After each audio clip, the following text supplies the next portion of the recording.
Okay. Yeah, so I will now fix everything on this end of things while I listen to some music.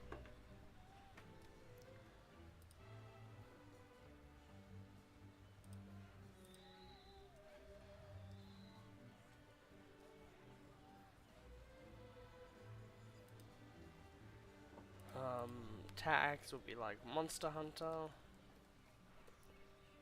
and then like Rise, and then Sunbreak, because those are what we're doing, and then Nintendo, and then Switch, because that's what I'm playing on.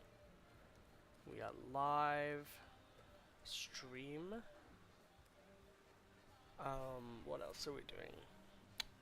We're playing Greatsword and maybe some Switch X. So we'll have those as well.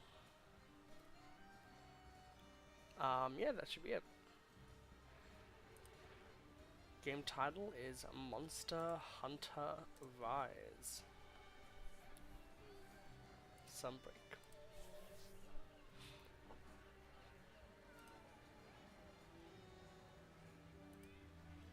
Okay.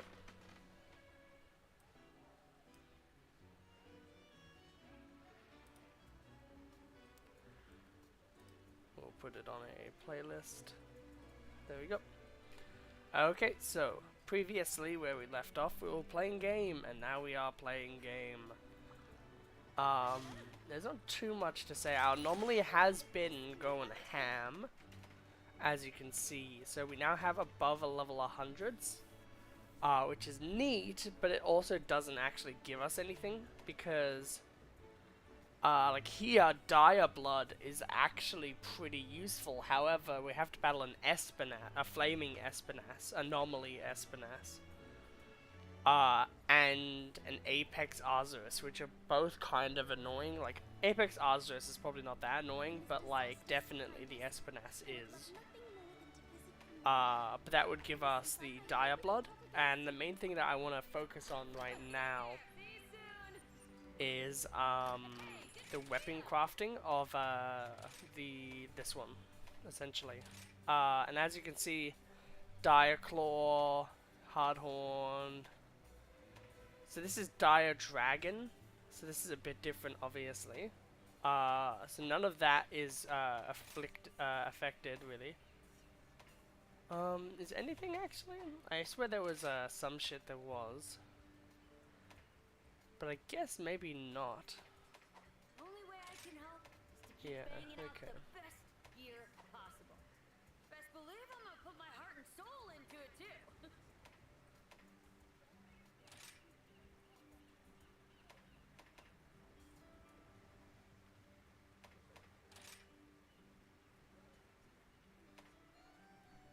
That is cool though that we can actually do that.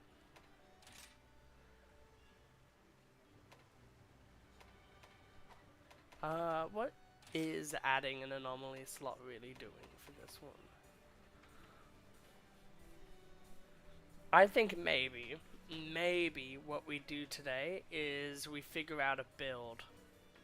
So what I'm gonna do is I'm going to rename the stream something else.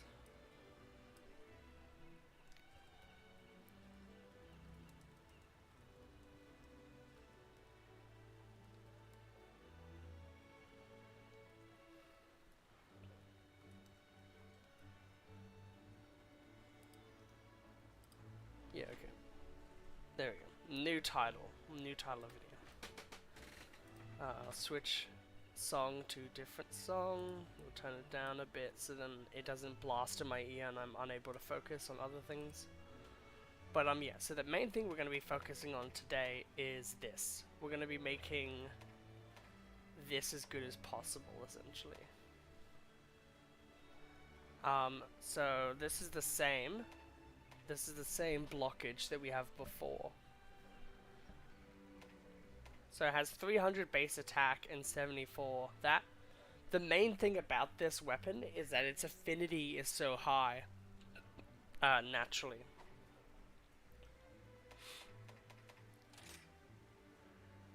I think we are gonna need to have this, because Alum Bane is so useful. And then we'll just have like a level 3 boost here. And then that, plus with the bonuses that we get here, yeah, we'll be able to get, well, we already get base 100.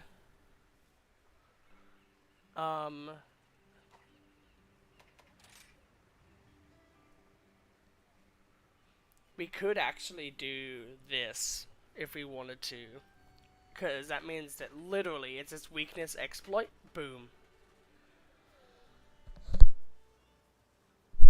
And I think that would be a very interesting build.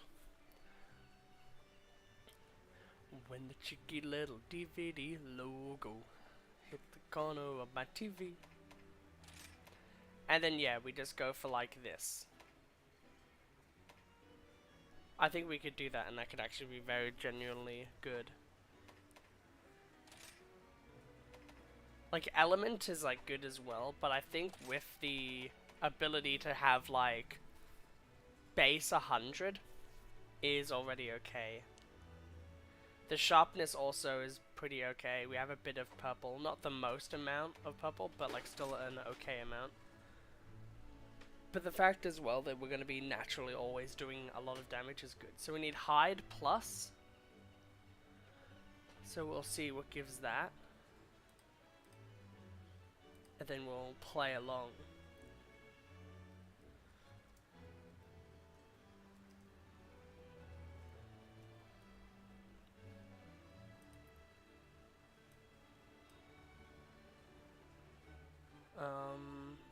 Azuchi. Level 31 to 100 Azuchi, Rogi, Baggy, and Kulalaku. Good to know.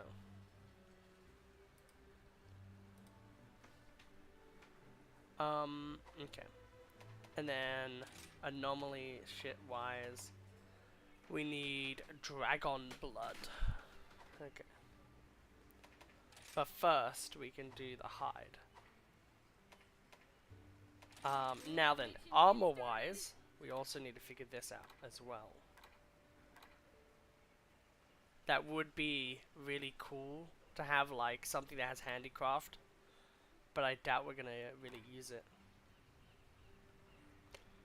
I think this piece of armor here is what we're gonna be using. I think this is probably one of the things we'll use. Because I already have a version of this armor that says weakness exploit level 3 as a upgrade. So what we'll do is I'll get a book. It's gonna be a very slow stream. This is basically just a podcast. So we're gonna be using Prudence Coil, so I'll write that down. And we'll write down the skills that we want to see the most. So for a dragon build, obviously we need dragon attack, and that will be done by gems. So, draw attack.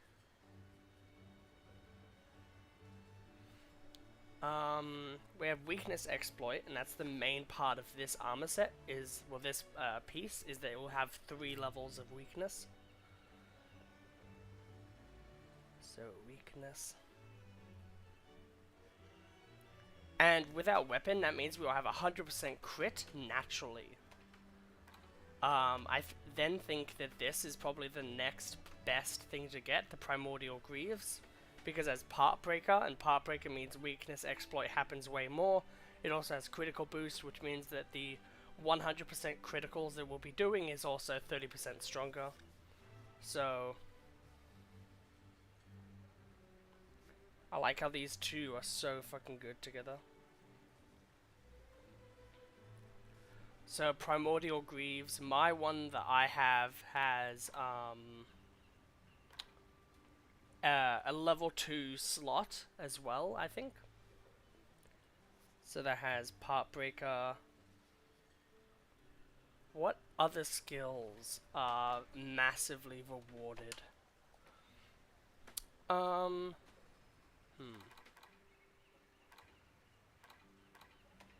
Probably neither of those. Strife, Critical Eye,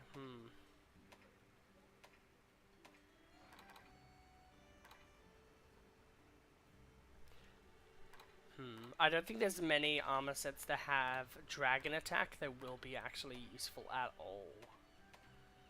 So, thankfully, in some way, we won't have to worry about that at all. Dragon Heart, Weakness Exploit.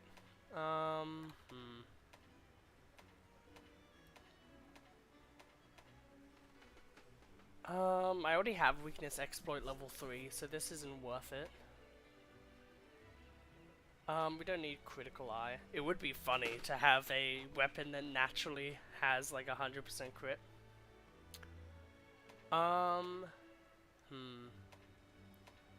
Charge Master is the real thing, but Charge Master can be given through anything, so I'll write that down though, because that is probably actually a really good idea. So, the build we're trying to make will have a 50 critical weapon, so it naturally has 50% crit. We have Part Breaker and Weakness Exploit at level 3 naturally, which means they will be able to break apart, which means they'll be weak, which then means we'll get 100% crit, which means we're doing maximum damage, plus 30% damage on that damage. And then with Dragon Attack values, we'll be doing 100 with plus 20% plus a bit. So we would want Critical Element, probably. And that's also a level 4 skill.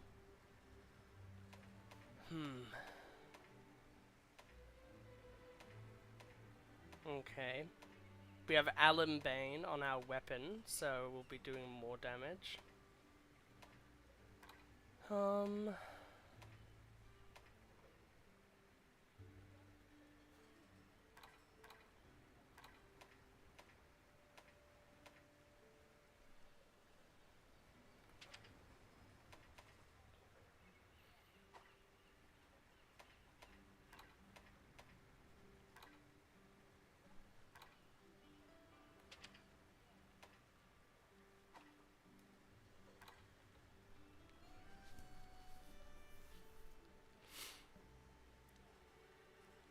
Maybe the Silver Soul Mail can actually be worth it.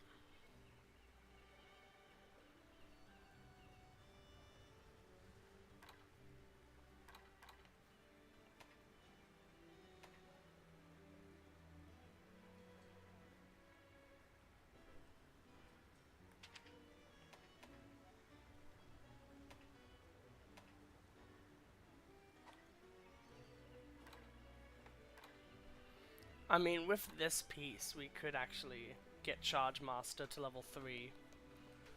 Okay, we'll see how that goes.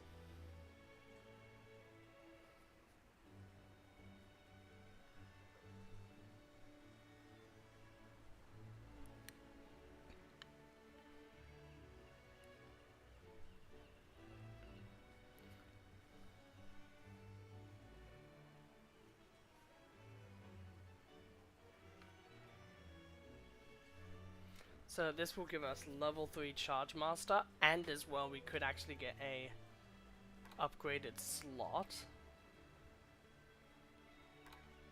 Yeah, what we will want to do is get it to have a level 4 slot, maybe removing something. So we'll add this to the build. Hello Cairo, I hope you're doing very well.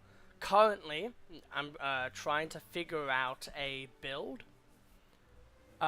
So I'm just basically talking and writing things down. I'm still recovering from my COVID, so I probably don't sound the best, which is probably why everyone's leaving. But, yeah, I'm pretty excited, I'm pretty happy. So this is 2 level 2 spell slots. So that means we'll have Charge Master level 3, for sure. I mean, like, overall, the build seems okay for... So what do we have? We have this.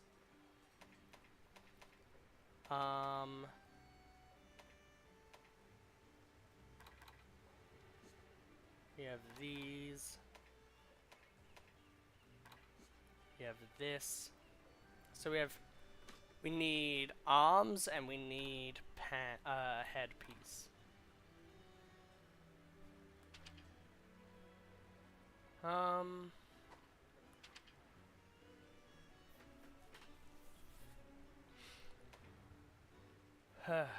Okay.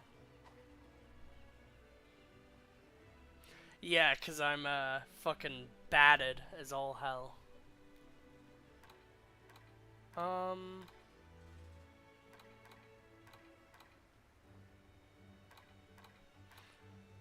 Yeah, this would give a fuck ton of attack boost, but I don't really need attack boost right now.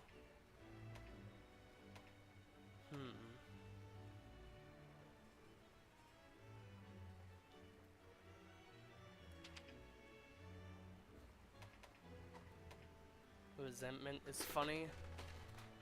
There has to be something that's like really worth it.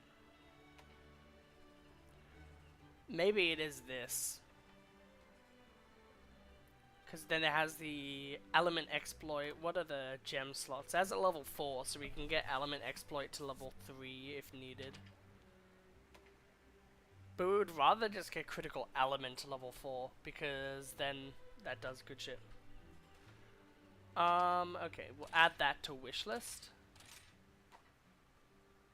And now it's just headpieces.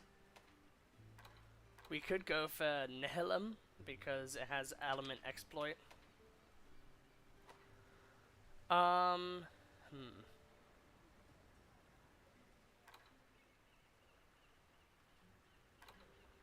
Like, yeah, we could go for that.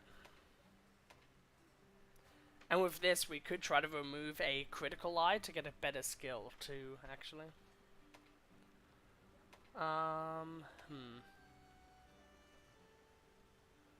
Or, we could get Primordial Helm, just for level 3 Blood Right immediately.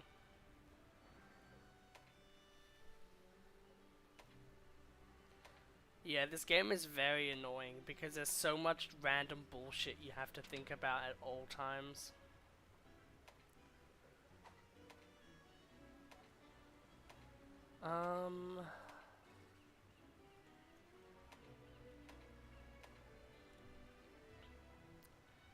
I mean, like, this isn't too bad. Evade Extender is pretty cool.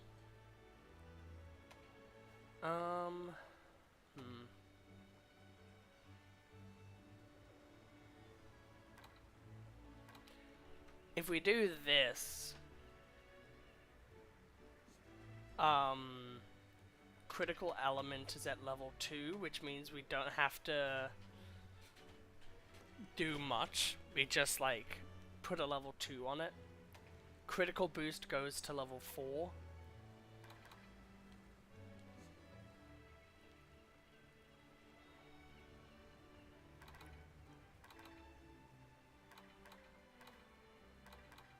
But we would probably have to get one of these level 1s to be a level 2.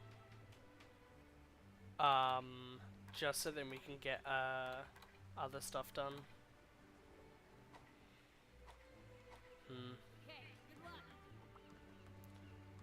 Okay.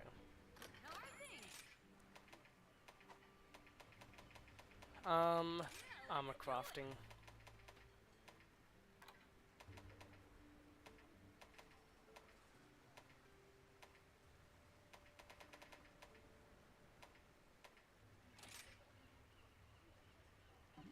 We don't have any prime armor. Okay.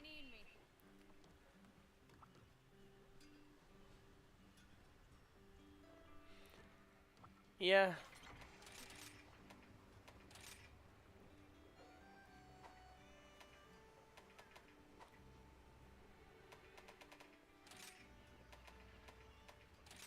The great sword. Oh, right.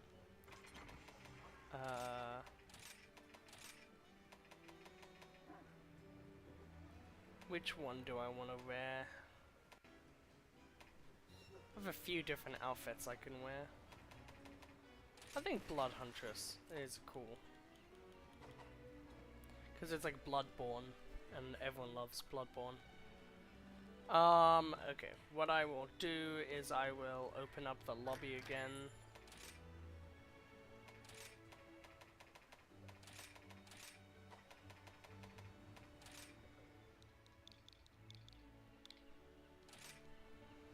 Okay.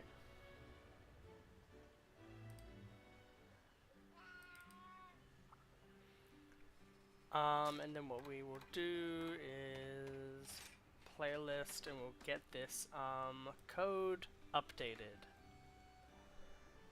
because it is now D47W31. There we go. Oh, stomach feels bad. I have faith that you will fulfill your duty. Well, that's one of us. Would you like to try an ammonia? Yeah. Anyone can handle this. It's you. This should be very easy. We have a good element over it.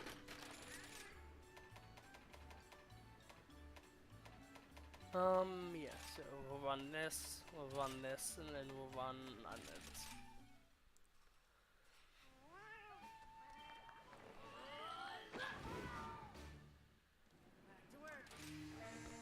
Oh, jeez, my body is not feeling well at all.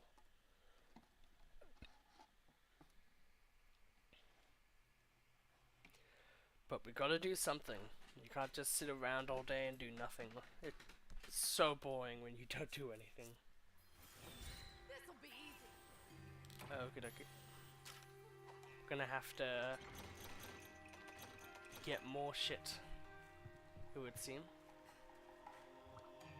Because we have run out of items. Okay, okay.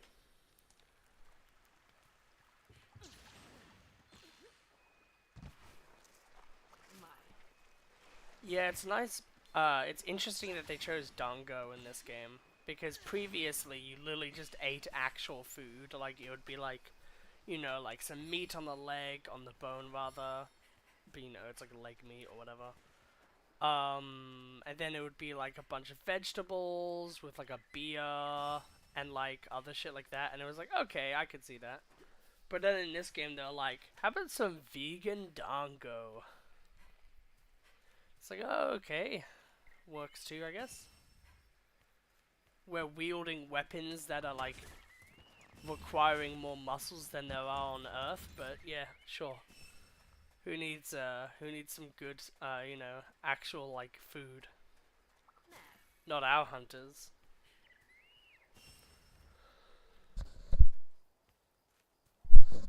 Okay.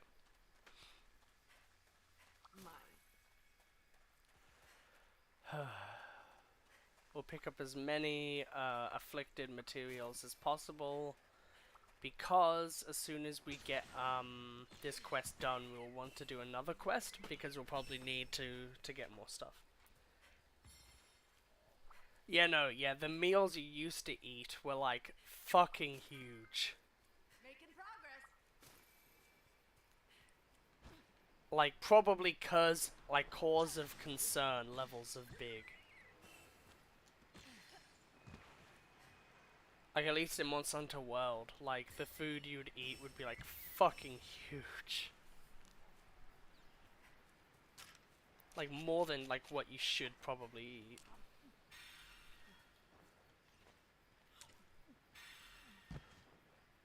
Come on, up you get. Breathing. Someone's playing Advance Wars.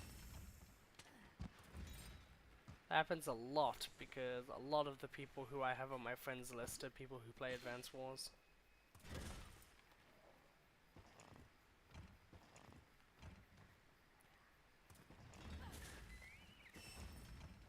Okay, I think that's good enough. I think we can probably beat the shit out of it. Sugar rice balls. Yeah. That's what they did damn do.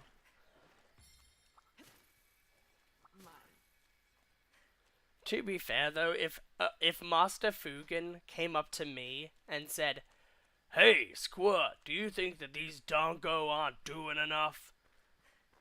I don't think I would be able to tell him. I think I would fucking just be like, "Yep, they're working great." Because he could fuck me up in an instant. And I don't want to deal with that.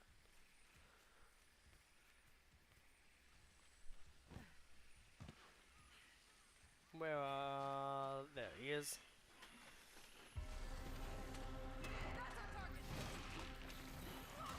One, two, three. Casual tanking of my damage.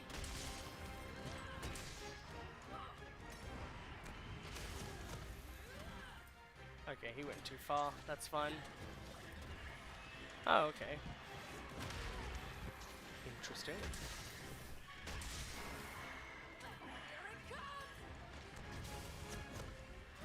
Damn. God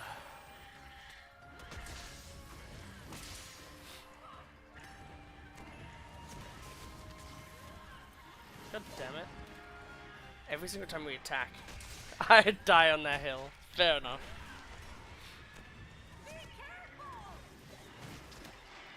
How do we dodge that? By just standing still. Proof that Azuchi's a bad boss. If we didn't need any more. There we go. Some damage.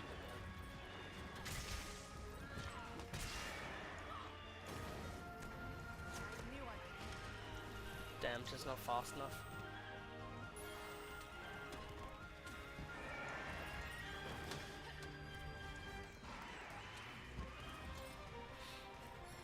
We have Ellen Bane right now instead of Defense Master, which is my personal favorite.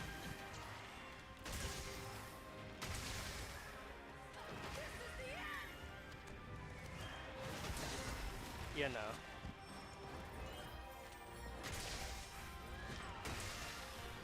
Awesome.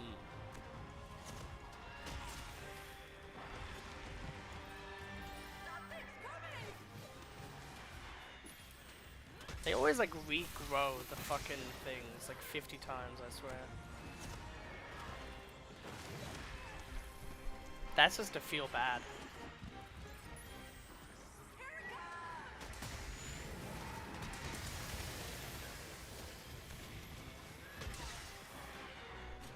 I knew I could count on you.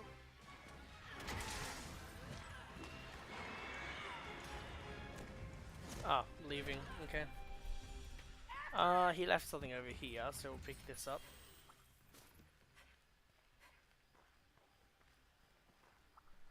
Yeah, basically, that is how Greatsword is.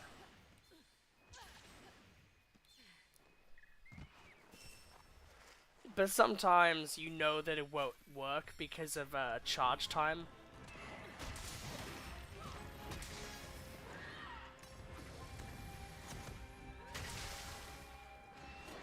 Yeah, you do hope and pray a lot with Greatsword. Damn, like that, where it's just like, you know, may as well try for it.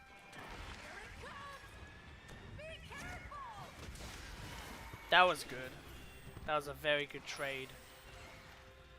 Stop doing that. It's not good for you. You're my best pal. God damn, one of them. I hate that attack exclusively because it's like, it feels like you always have super armor, but you don't. Well, that fucked with one of them. Imagine being the king of like your like type of monster, and then getting fucked by some Jaguars. It's so fucking funny.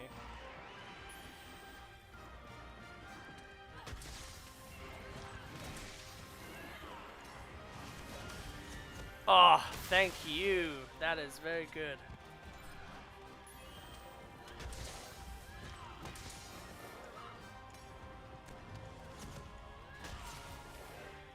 There you go. Sadly, even with a punishing draw, you only get the first hit.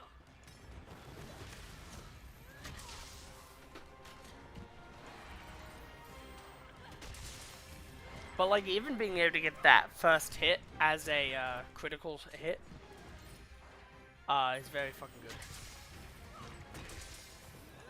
1, 2, 3. Boom!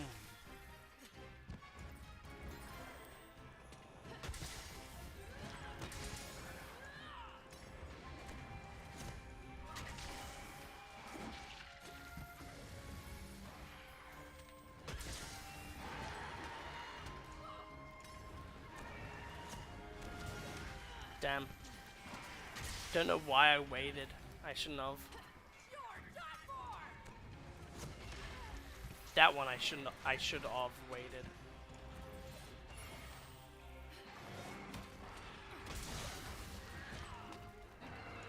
I should be able to hit this one. Yeah, I was.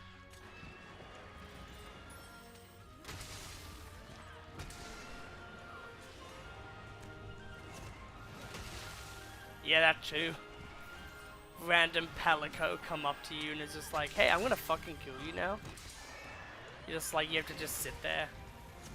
Pretty bloody embarrassing.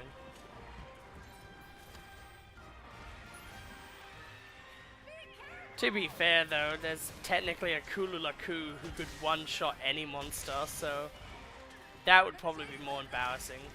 Because you'd have to explain that, no, it's the Final Fantasy Ultima Crystal version of Kululaku that one-shot me.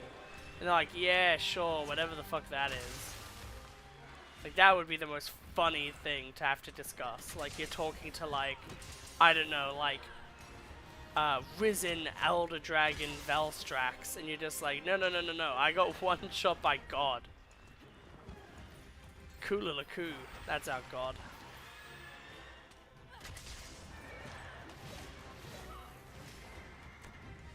Yeah. Fair enough.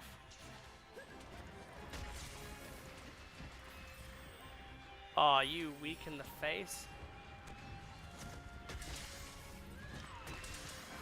Oh yeah, you are.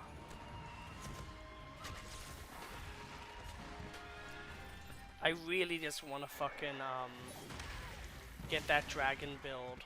Because that's just gonna be so useful.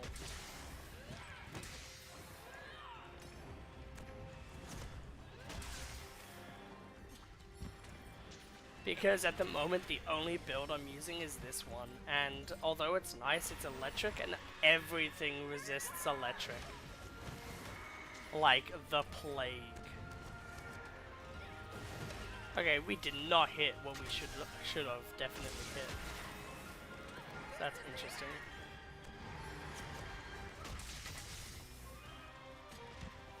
And now Arzus is probably gonna beat the fuck out of our monster.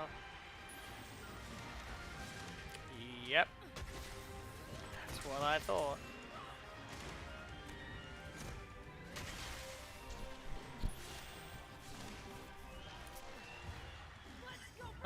We can literally just like bring him somewhere else.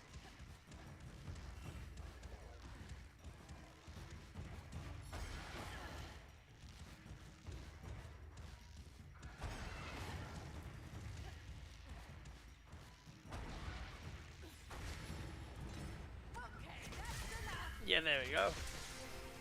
Not much we needed to do. Arzus, fuck off.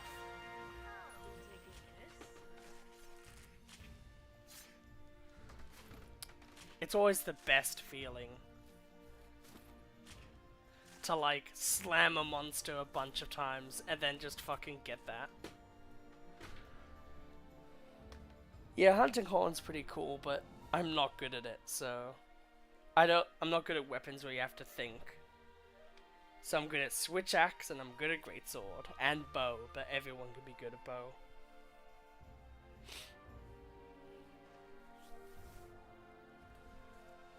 Okay.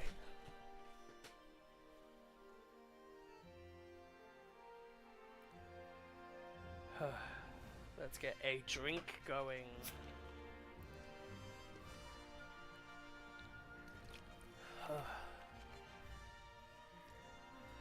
Yeah, it's a pretty good finisher. It's always cool when you can jump off of something and then finish your foe. So that's Pelt, and we need Pelt Plus. And we're now level 98. Woo! We're getting somewhere.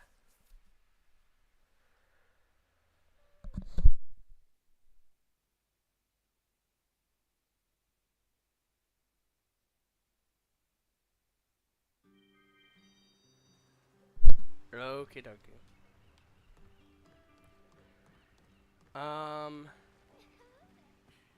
Yeah, I think it's that.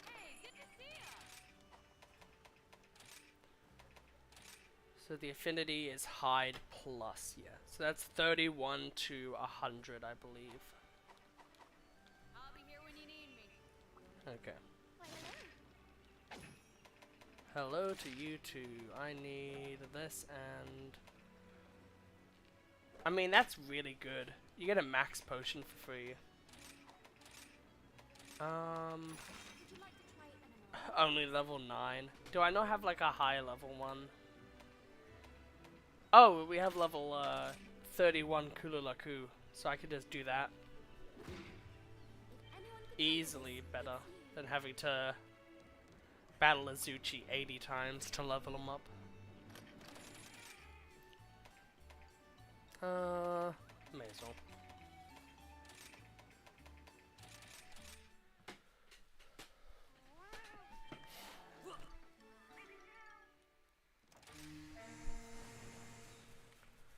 But yeah, I really like Switch Axe. I think it's a very fun weapon. It's not like as good as Charge Blade, because like Charge Blade has like 50 mechanics to it that just allow it to fuck anything. But Switch Axe is still really fun. I like the mini combo you do as well, where you go like ZR into XX AAA ZA. I really love that. I think that combo is honestly one of the funnest parts about the weapon, is just the getting the ultimate zero sum finisher every time is like really good. And then you combo that with ZRA, and then you get to do it again immediately after for free is awesome. And if you ZRA, you can guarantee it go even better.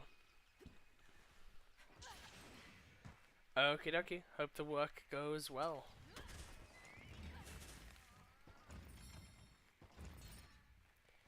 Talking about listening, I'll probably turn on some music so I have something to listen to as well.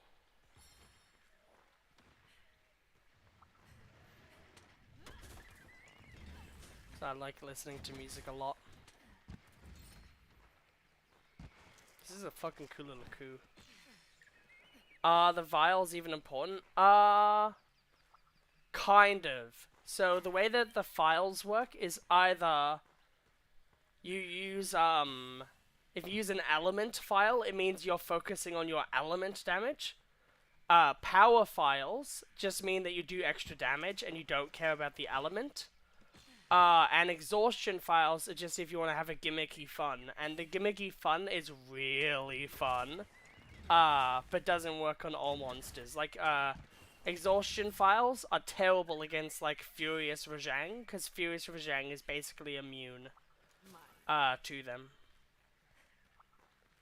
Also, hi, Black Aura.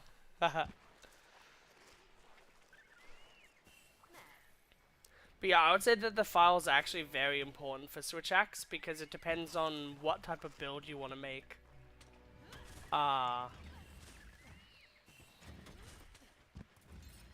Yeah.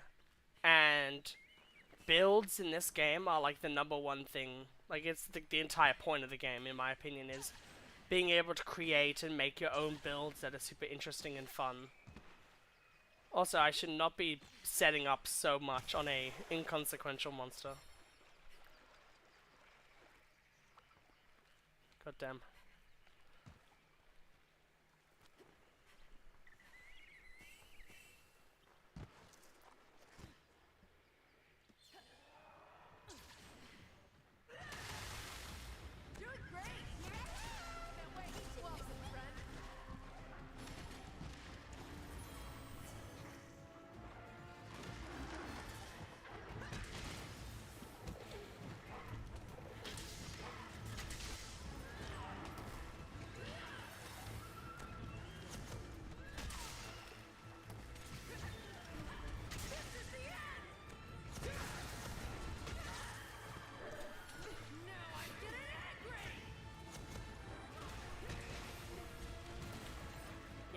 I really like the file system though, because all it does is give you more options.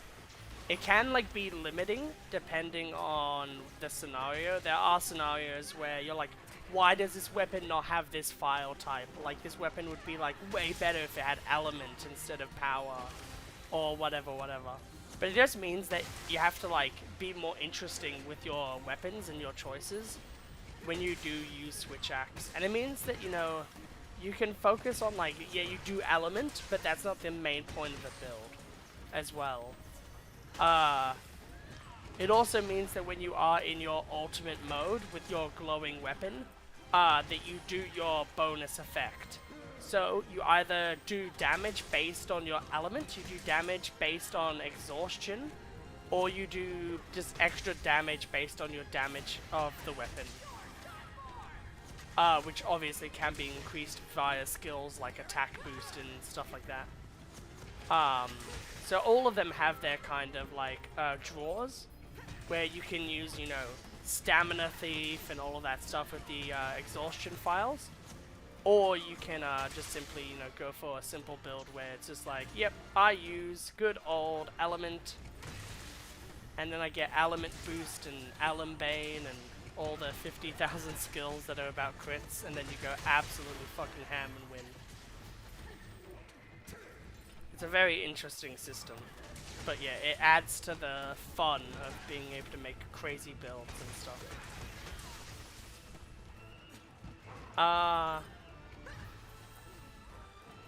I would say it's kind of like a different. Like if you don't like dual blades and you want something a bit different where you have to play differently, I would say that's what you would exchange. I would say dual blades have more damage potential. Because with Switch Axe you are still actually building up to a combo. Because the way the Switch Axe works is you'll probably go like XX, ZR, XXAA, AAA, XA, and that's your main combo. But because you have to do a main combo, it does mean that you're doing less damage, because when you play fucking dual blades against most monsters, it is literally the same combo of just mash the X button like a motherfucker. Like go into Demon Dash, and then just go crazy. Is usually how you play dual blades.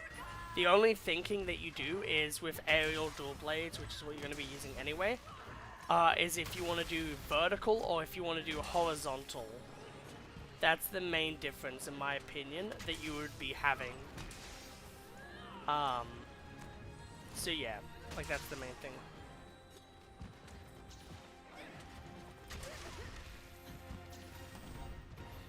But I would say like you can definitely use both. It's more of a, if you really like dual blades and you want to try something different, then yeah, I would say Switch Axe would probably be really good for you.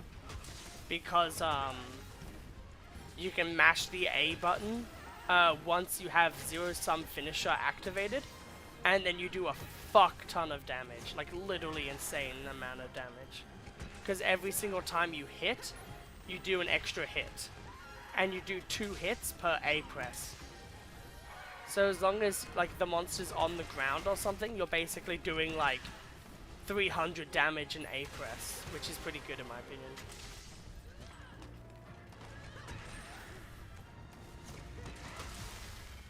Okay. However, I will say that yet again, dual blades are probably better as a weapon. Especially if you have like a build that's very specialized to it. Like if you have a build that's like it always crits, it has Pathbreaker, it has Bloodright, it has 100% crit with crit boost with Master's Touch and all of that stuff, like yeah, that dual blades build is gonna go ham no matter how hard you try. Like even if you give that to like a really bad player, it's probably gonna still work really well. But that's just dual blades in a nutshell. Is you can they're literally meant to be a very beginner-friendly weapon. which is great because it's awesome to have options for people who are newer to games.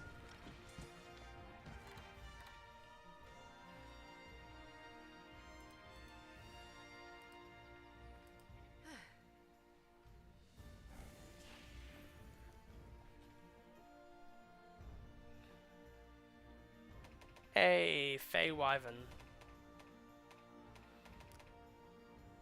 But we got the pelt, and that's the only thing that matters. So we can now have our weapon made, and we're gonna go for, I think, Silver Rathalos arms. Sharpness is such a pain. There's a skill called Polish, something Polish, and it's the same skill you use with both of the weapons.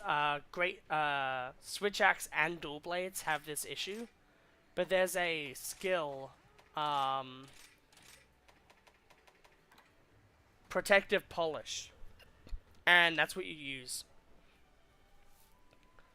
So in this game, what you do is you have a level 4 this, and you have a level 4 this. And what those both do is it means you have 90 seconds of ultimate sharp, like you never run out of sharpness for 90 seconds, and you instantly sharpen your weapon, and then you just go ham for 90 seconds, reapply it, 90 seconds, reapply it, 90 seconds, and you just go ham. And if you have like blood right and shit like that, like you're not gonna be losing much, which is crazy. So that was that. So Quero's weapon.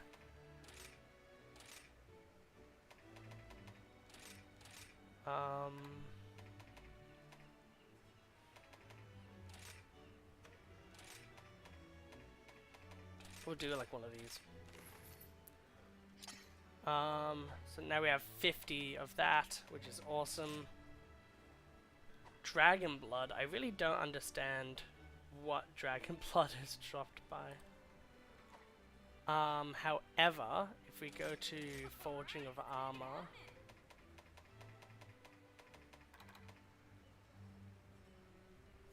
yeah, so we definitely need the tail of a Silver Rathalos.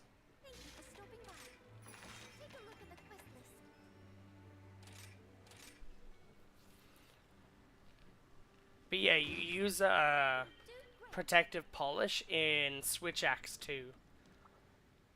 You don't go through sharpness as fast, but you still go through sharpness.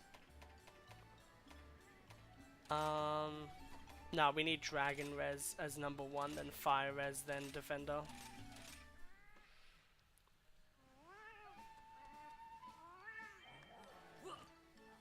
Okay, we didn't get Dragon Res, so we're fucked on that side, but it's fine.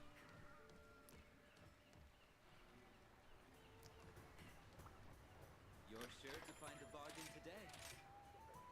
Wire Bug Whisperer, Quick Sheath.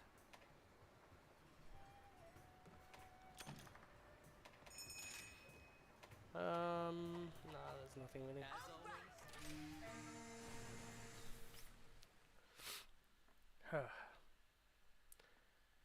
Sharpness, but I love the idea, like, sharpness is such a pain. You know what else is a pain? Heavy Bowgun. Heavy Bowgun is so bad. I've tried it, I'm having to use it for a challenge run, and it is beyond cancerous. I will have my drugs.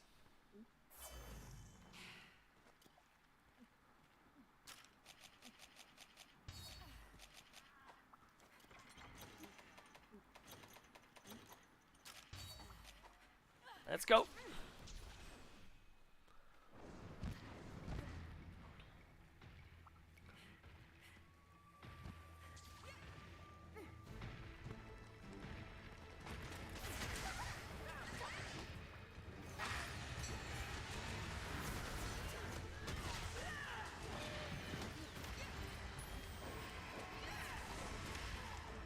That's funny.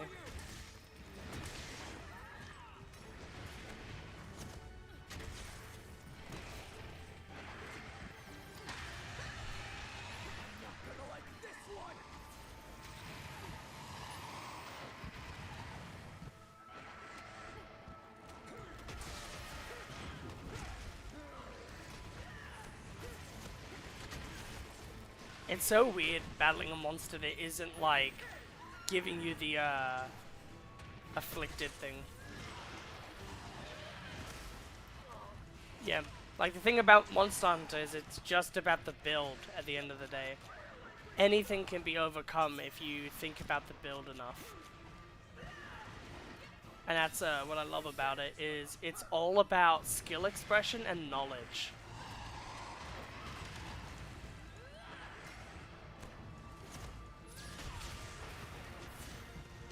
Like if you're smart enough, that can actually make the difference between being skilled. And that's like something I think is very important for games nowadays, is knowledge should be as powerful as actual skill. They should bridge the gap more often. Like Dark Souls, I think, does it really well, where if you're smart and you know how the boss works, that will just allow you to play better. Like even if you're not really good at video games, if you know every single thing you need to do in a boss fight, then you will be able to do it. And that's why I love Monster Hunter. It does the same thing, where the number one important thing is knowledge. Beyond any mechanical ability is just knowledge. And that's why it's like always so engaging when there's a new monster, is because there's so much more to learn. There's new abilities, there's new builds that you can do, there's new weapons, which means, you know, the builds can be completely different. Yeah.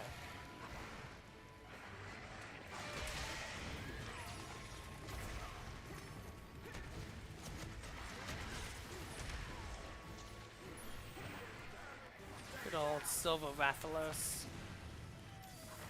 Very interesting monster, I feel like. I feel like I enjoy Gold Rathian a bit more though, but that's probably just because Gold Rathian is a far easier monster to go against.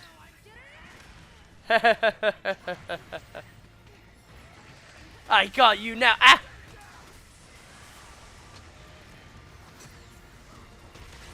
Damn. We just had to angle that differently. I would say that the file types for Charge Blade are probably more impactful than Switch Axe.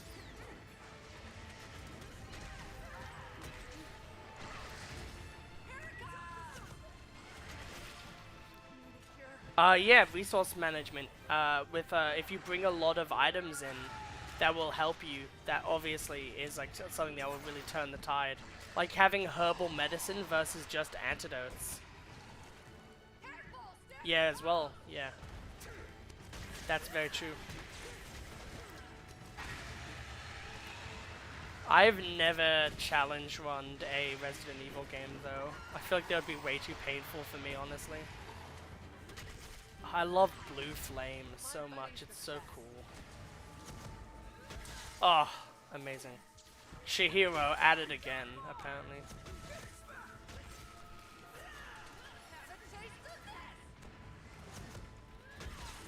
Get a little bit of damage on the tail, because the tail is what we want at the end of the day. 1, 2, 3. Okay, no, I'm not gonna hit. I need to start recording. When my voice is better, I will start recording Code Veronica X, which will be the next Resident Evil game I play. Ooh, we just got that meaty hit. Love to see it. I don't think we would have hit if we tried to charge that one. Okay.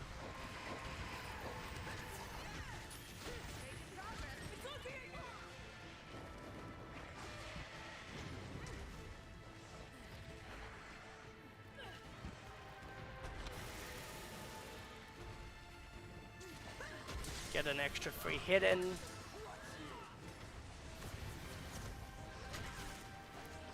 Anytime you can get free damage is good damage.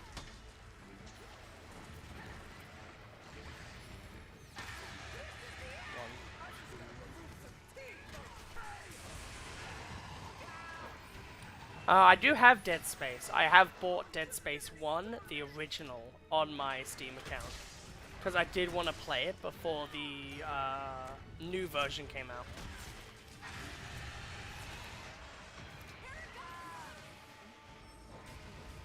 Hardcore so I'm presuming hardcore is the difficulty option. Jesus Christ. Let's get a max potion.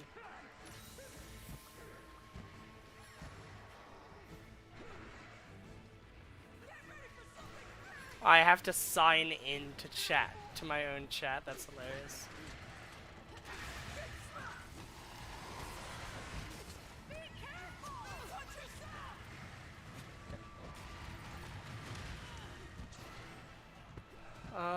Okay. The fire res done. Yep, there we go. We have so many traps on the field. It's great, it's hilarious.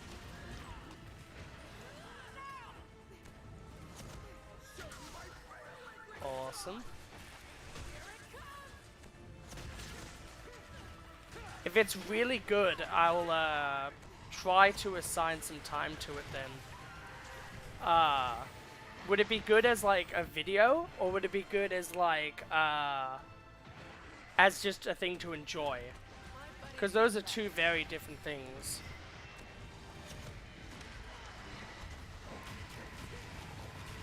Only 3 save points, so it's like Resident Evil 2. Yeah, no. I need that. Because Resident Evil 2, for the S rank, you need only 3 slots. Permadeath, good old everyone's favorite mechanic in Fire Emblem.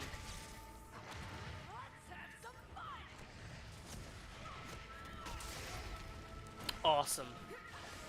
Don't know whose damage did that actually, but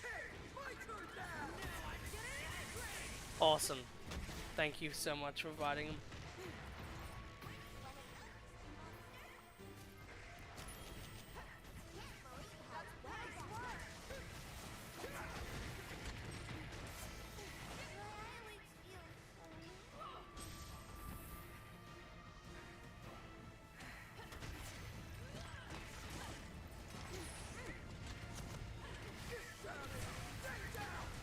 Fucking cuck.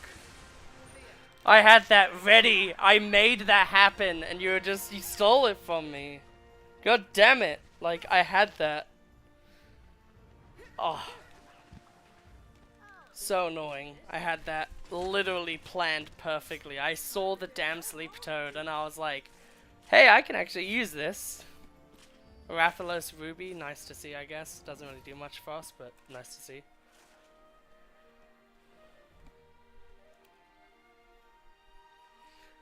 But yeah, I don't really like permadeath for games that are long.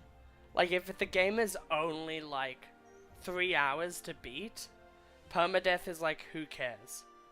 But if it's like an 8-hour game, permadeath is cancerous. Like, Ultra Nightmare in Doom 2016. Like, that's just like too much for my brain to handle. Cause, oh, and it's fine, Black Ore, it's fine. I'm just annoyed because of how beautifully I set that up.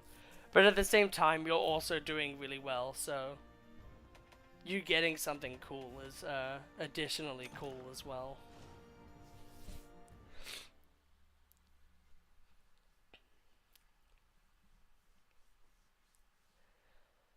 Huh.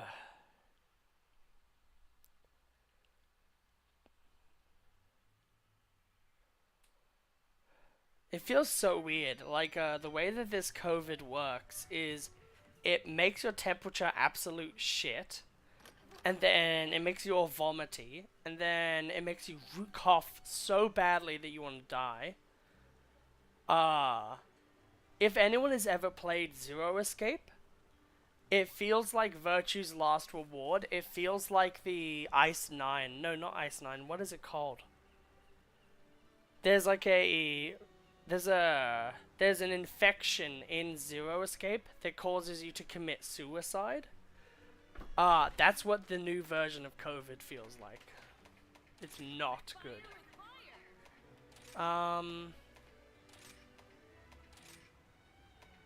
Yeah, we need Dragon Blood. What else do we need? Right, we're looking at the armor. Malzeno, okay, that's easy enough.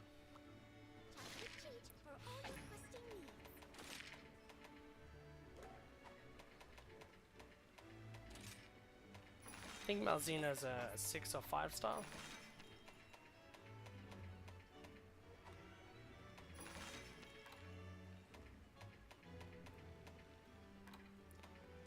The hell's Malzeno?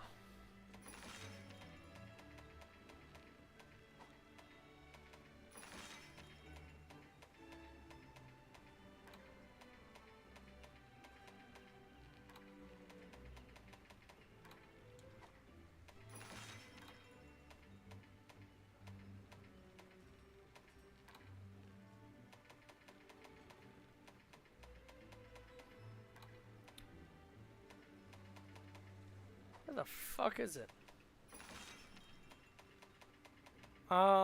I guess we're gonna have to find other Malzeno to beat up.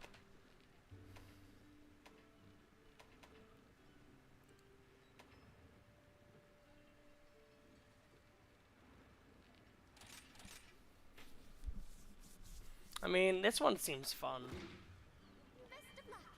I think I can solo.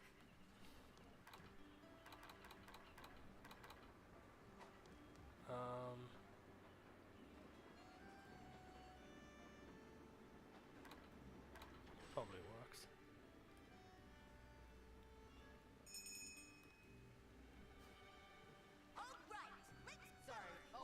I'll go get some food. I'm mainly focusing on dragon.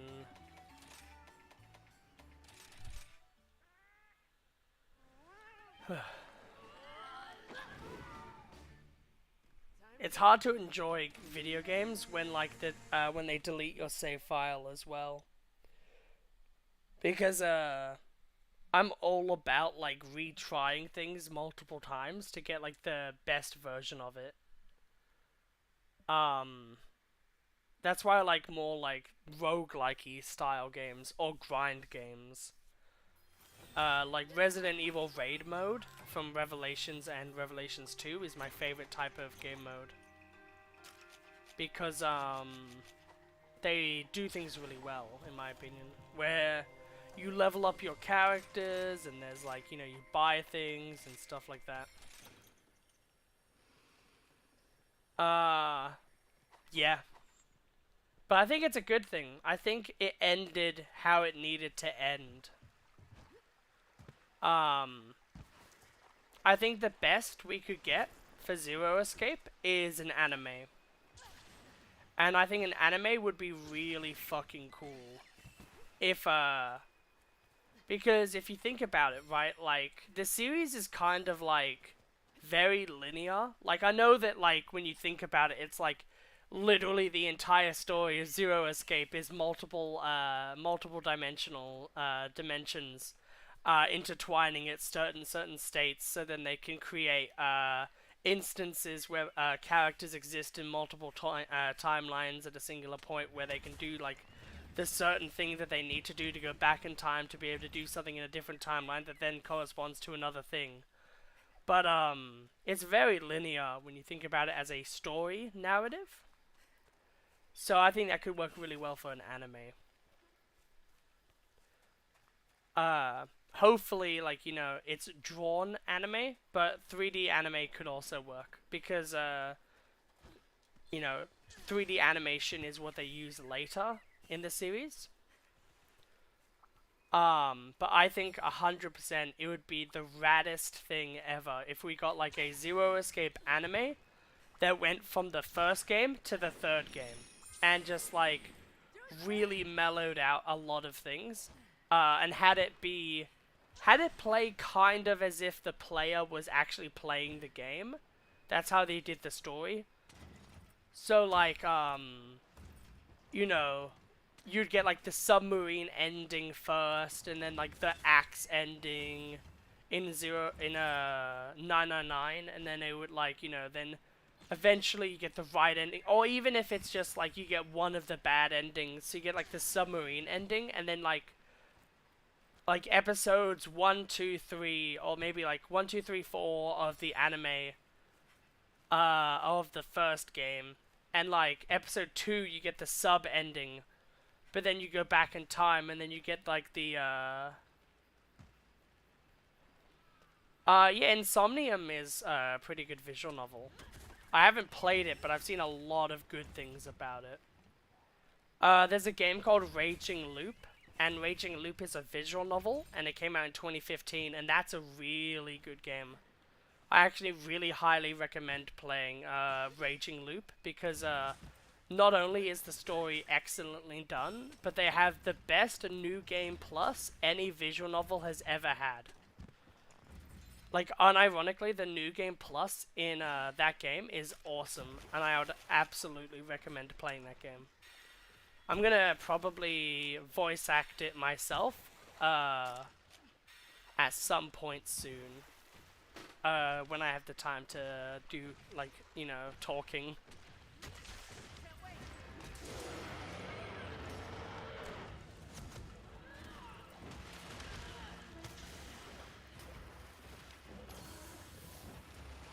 We really have a lot less health than I would expect.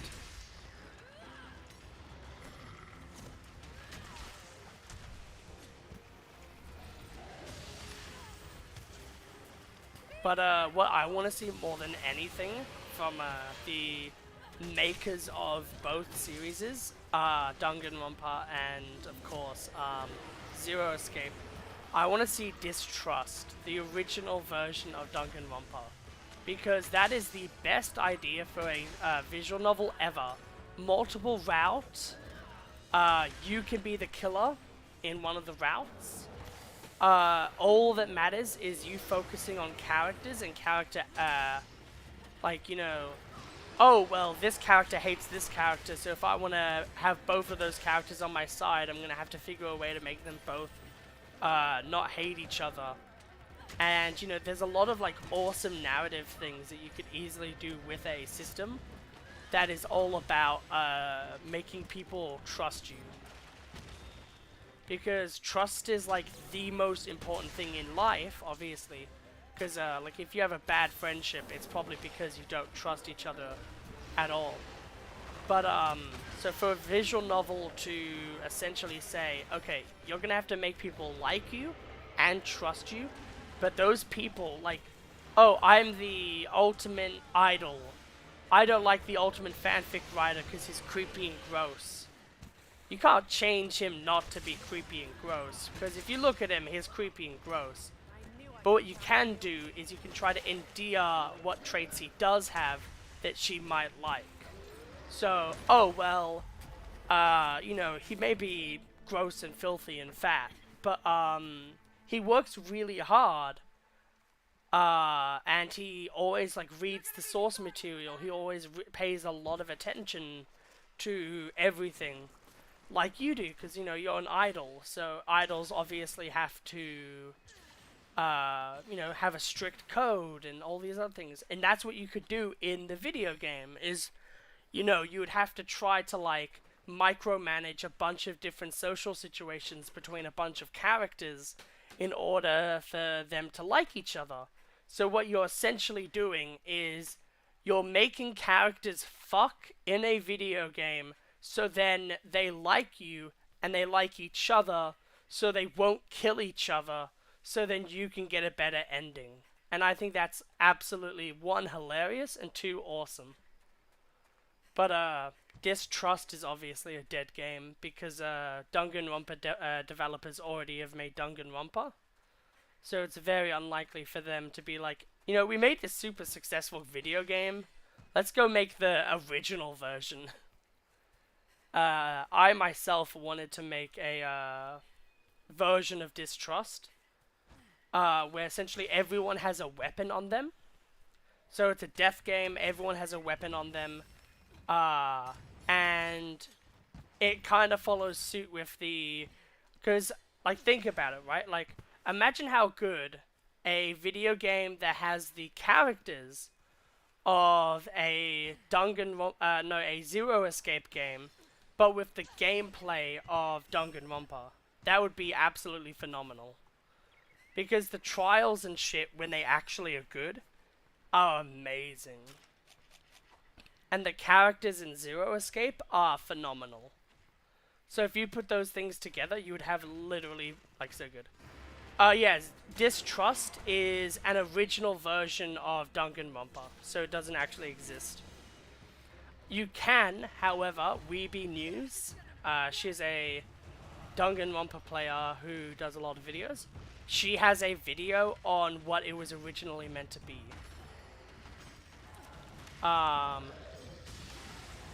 So, if you're interested, you can always look at her channel, because she'll have the videos on it.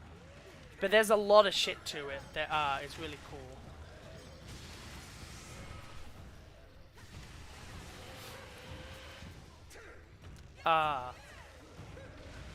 But like, yeah, Distrust, I think honestly, if someone could make that, and I think that would unironically be one of the coolest achievements, because if you look at the beta designs for the characters in Distrust, they're so much better than Danganronpa.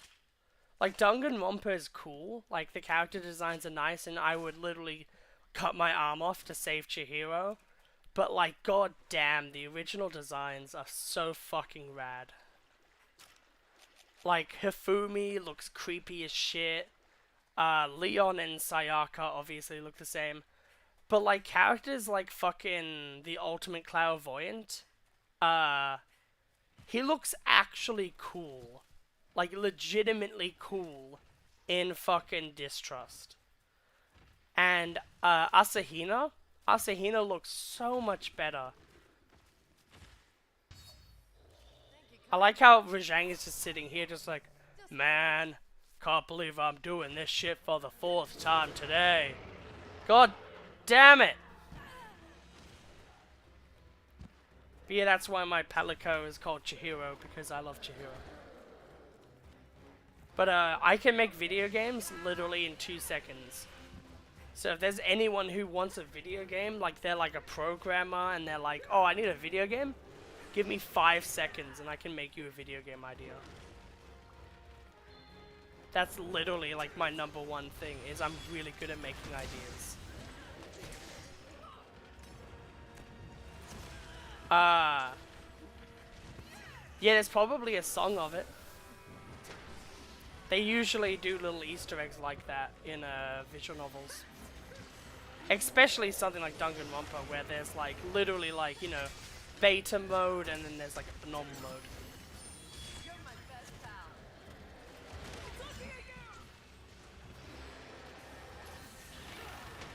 But yeah, if you look up Distrust, there's like multiple images you can find of like trials that they had and stuff like that. There's even a little interview that they did with the Danganronpa devs about it that was like really awesome. I just wish we got that darker game, because I think the #1 pitfall of Danganronpa and Danganronpa fan games as a whole is they try to make it not serious. The #1 thing you want to see in a Danganronpa game is seriousness. Like, if you ever make a fan game, do not fall into the pitfalls that is like focusing on the mastermind, making the game goofy. There's like a few things you want to try to avoid. Third case syndrome is something you would want to avoid. Yeah, it's an OST title, yeah. There's a few things that they do like that though. Like typically there'll be like an item in a Danganronpa game that will usually be in reference to something that either happened in a previous game or is a reference to the game itself.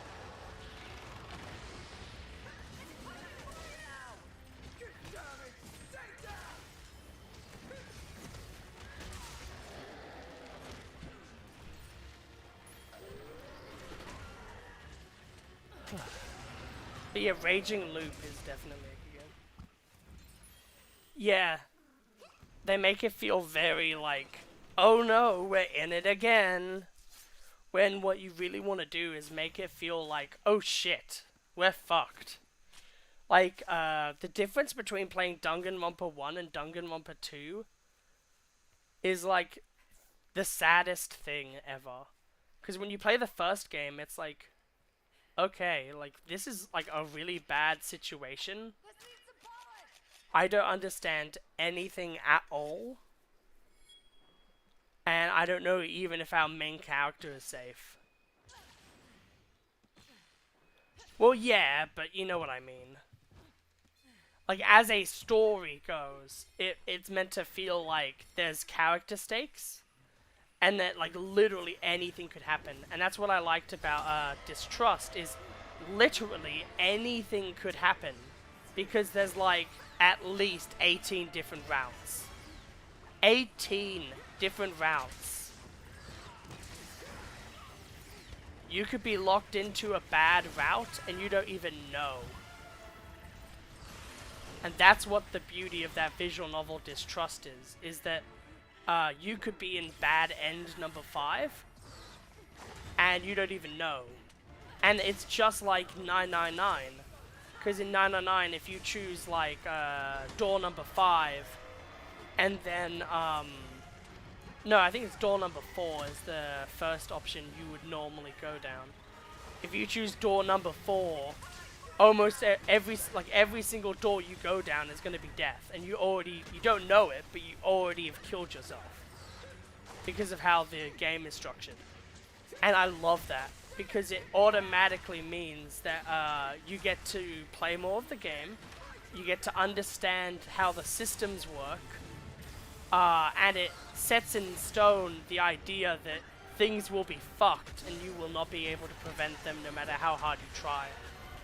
Which is how a story should feel. It should be like if Sephiroth comes out, you know it has, like, you know, Sephiroth always is going to be the big bad in Final Fantasy VII. But if there was multiple timelines, like in Chrono Trigger, it would be interesting to see a timeline where Sephiroth isn't the bad guy, but you have to go through literally like 4 different dimensions to do that. Yeah, like, I think that, like, door number 3 as like an idea, as a concept, should be what people write in a story. Where the big reveal is that you could have saved everyone. Like in Saw 5, where the entire point is that every single, Yeah, Santa does give you 2 choices. Santa is like the, like, coolest character. I like Santa a lot. I think he's a very enjoyable character. Very well written. And translated. He's probably the best translated character of the series. Because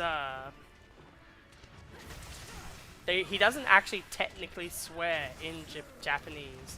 Because Japanese doesn't really have swear words like fuck and shit.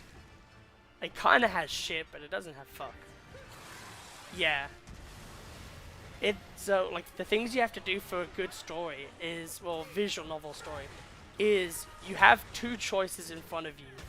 But as you progress through the game and through the timelines at play, you learn that the best timeline is the timeline where you choose the option to not play. Raging Loop, I think, actually does something very similar to that, where essentially what you do is you can either go into the town naturally, you can go into a town in a non-natural manner, but then you can also just, like, do something completely out of left field. And that's what you have to do to actually win the game, is essentially have all of the knowledge of the world to be able to actually make a change. And I think that's important, because it means that the character has gone through character development, and they know every single character. Like, oh, I know the kid, I know, you know, the mother, I know, you know, the female interest. I know all of these characters off by heart, so now I can make the choices that will impact them. That's how a visual novel should be. Yeah, 7 was also really good. I wouldn't say he's my favorite character, but I think 7 is like Amnesia done right.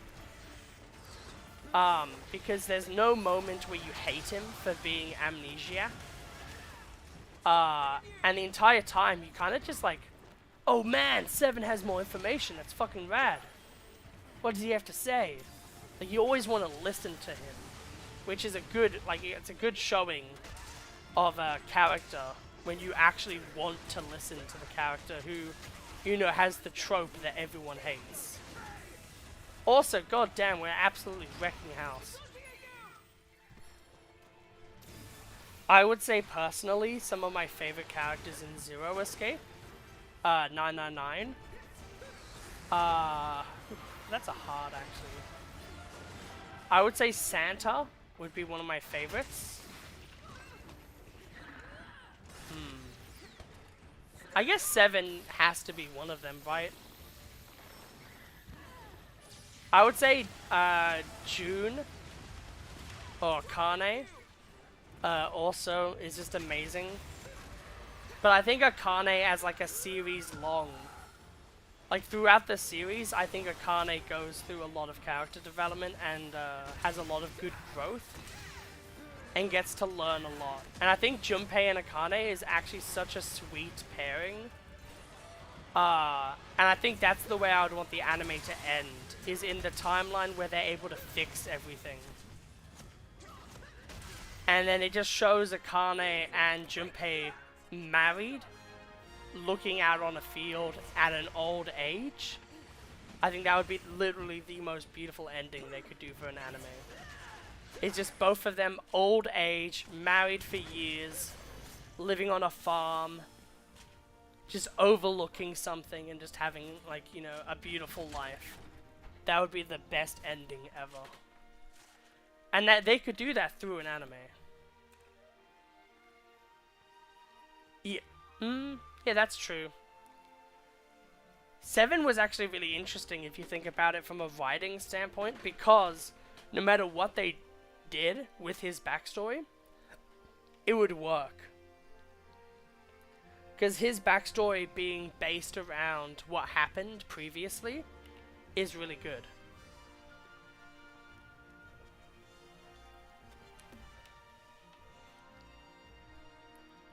And like, that all fits with the game really well. Because it's like, oh, well, you can't just like sit there and be like, oh, but like, it's an arse pool. Because it can't be an arse pool, because literally, like, it works. Did I get the Malzeno thing I needed? Yeah, I think I did.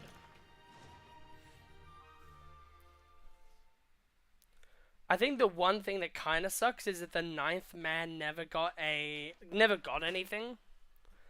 I think it would be super interesting if there was maybe even a new game plus that the 9th man got something.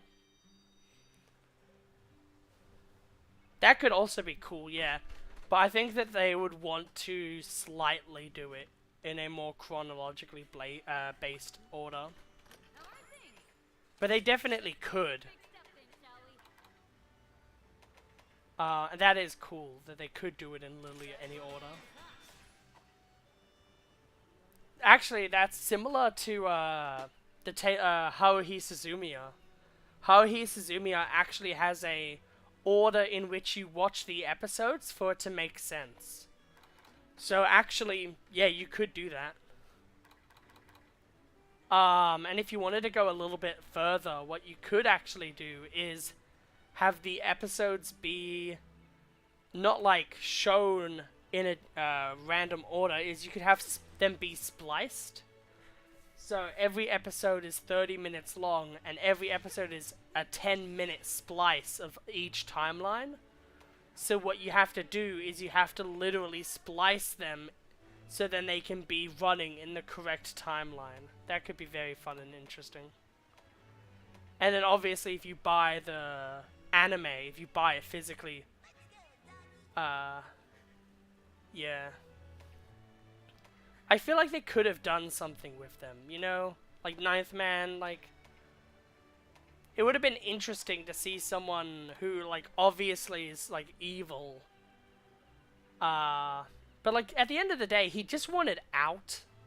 He went up to a guy. The guy said, "Ah, nah, fam, it'll be all good." And then he was like, "Okay, it'll be all good." And then he died. And then like that's it. That's the only story that matters. Is that, you know, he's represented by being dead. Alright, let's make it happen. What headpiece? We'll focus on that later. We'll focus on this. So, Afflicted Dragon Blood. We'll look at see what that does.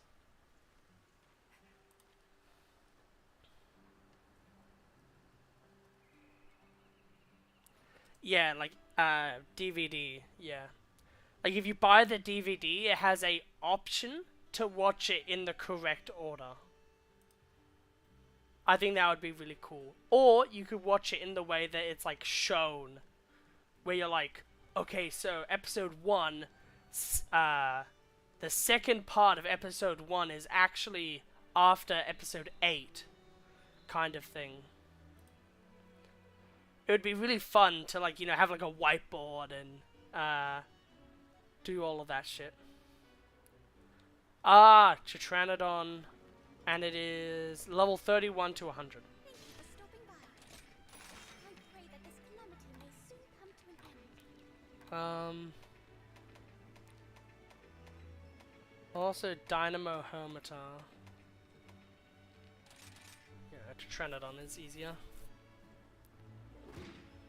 May tranquil days return to us shortly. We're almost level 100 as well, which is good. But yeah, I think I will... I want to make videos on my game ideas, so people can make my game ideas come true. But I also don't know if I actually am going to try to make them myself. But I would love to see them come to light, because I think it's like I have really cool ideas that could actually be like really awesome to play through. Also, look at the big fluffy dog. We'll equip like something like this. Try something new visually.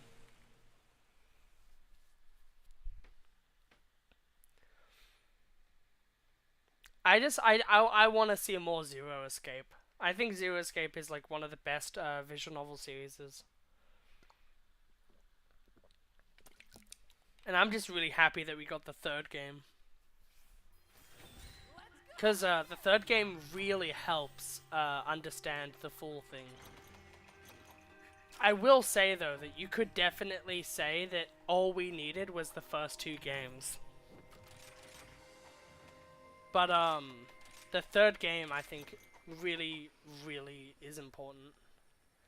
Because the second game can kind of just feel like a prologue to the third game, because the entire point of the second game is to have Phi and Sigma able to jump back far enough to be able to actually make a change.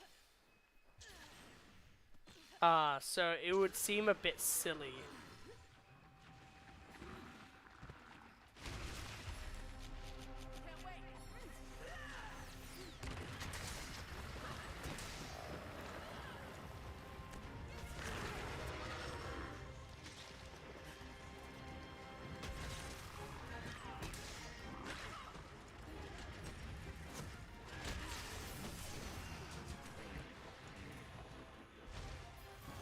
I don't know if making them reality is easy to do is based on what I said about the video game I wanted to make, or if it's based on the story of Zero Escape. Yeah, video game, okay. Yeah, that's the thing, is like, I have ideas, but like I'm not a programmer. Whoops. That's what I mean, like, I wanna, like, I don't know how I would sell the product, but, I would like to be able to, like, you know, have ideas, and then have people, like, make the idea, and then I get credited, Because I don't care as much about the money. I just want to have people know that it was my idea. More so than the money. Because money is good at all, but it would be way more profitable for people to be like, okay, this guy is actually really good at ideas. We could get him on a project.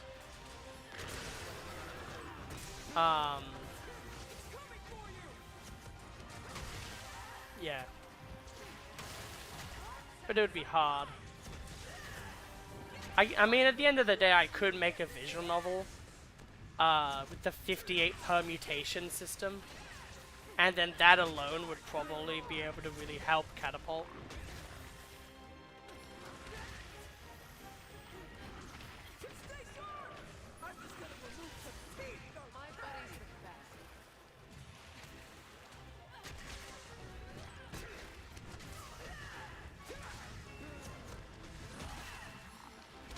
I think honestly, if I had I probably would be able to make them, honestly. I just need someone to be able to be a 3D modeler, maybe.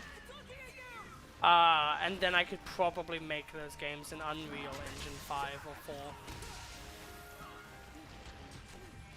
Because, like, using Unreal Engine isn't that bad. Because all you have to do with that system is follow some guides and then be able to modify that code. Especially with some of the games I want to make, where they're like, there's some very simple games.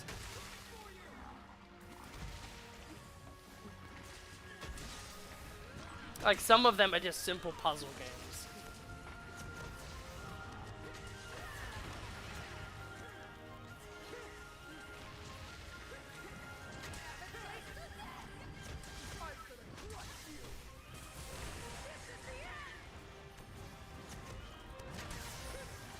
I've never really been much about the money in any project. Like YouTube, I do it so that people can smile. That's what I want to focus on, is making people happy. Because, you know, that makes me happy. It's good to be able to throw around smiles.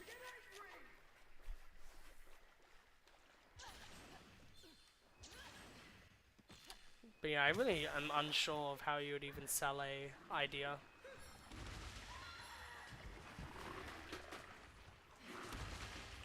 Like, you'd probably have to, like, go to some studio with a pitch. But since things are all, like, modernized, I would probably have to do it online or something. And that would be annoying.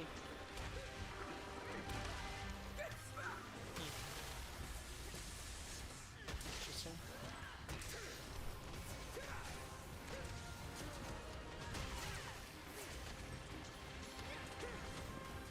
That's funny.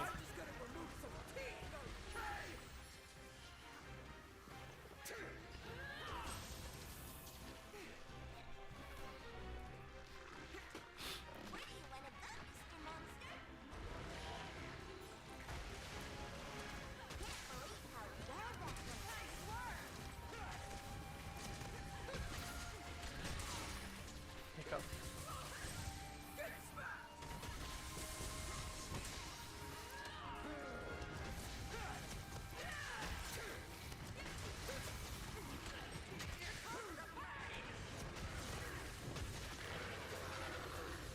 One of the games I want to make is like a spy versus spy esports game, and I really like that one.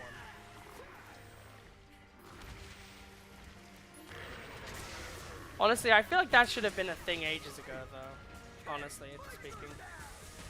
Like, how has no one thought of that idea? Like, pit two people together, they have spy powers, they need to get one particular piece of evidence or multiple pieces of evidence. And the way that they steal it from each other is by using gadgets. They're in like a mansion-based place or somewhere. Like, that, it's such a cool concept. It's esports, it's online, it's competitive. You could do loot boxes, you could do anything. Like, literally anything. Any monetization works with a game like that. Because if you use loot boxes, then obviously it's skins. If you do a battle pass, it's obviously skins. and you could even get skins of the gadgets themselves. And if you wanted to do a like pack-based one, it's different. In any case, all you can do for the moment is enjoy what you have and support companies. Yeah, that's what I'm basically doing. That's why I play Monster Hunter a lot, is because I enjoy Monster Hunter. And I think Capcom, honestly, recently has done a really good job in making good product. I feel like a lot of the time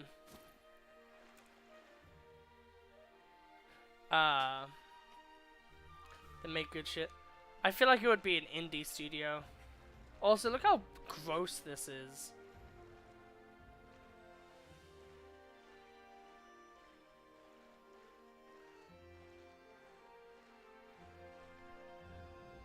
Om nom nom, who wants to eat?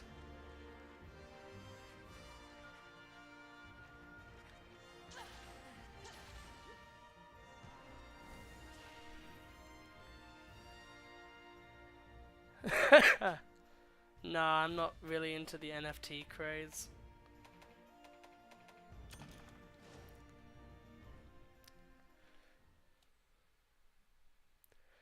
Like, I don't understand why people would want to do NFTs.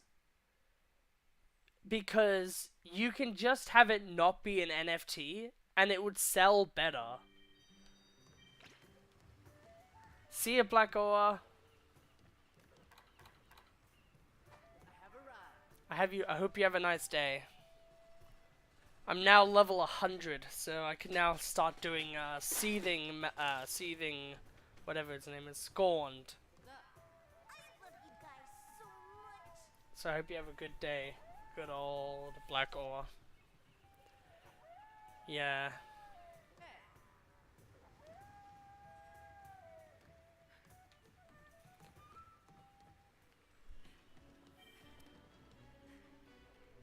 A Grudge indeed. My favorite movie, The Grudge. Good old Gallius.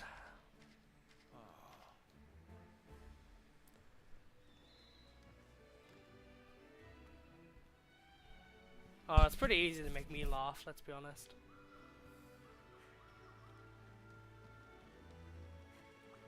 Tag the cheat for all your questing needs.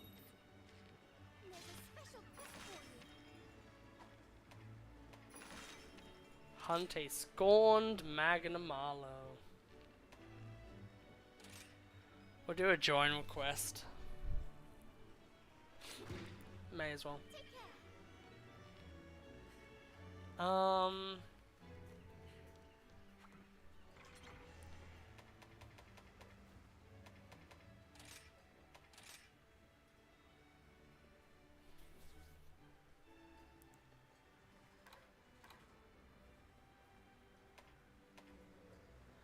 I mean, like, this is the tankiest one we got. So, I mean, I may as well just use it.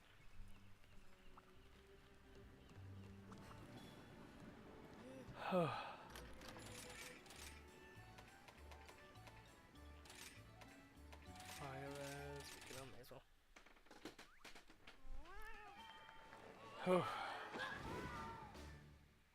Back to work.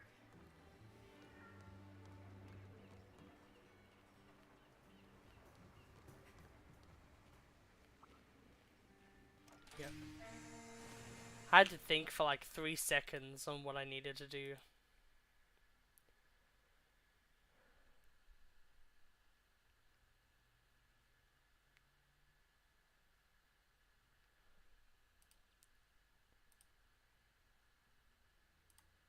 Oh, right, I was gonna upgrade my weapon.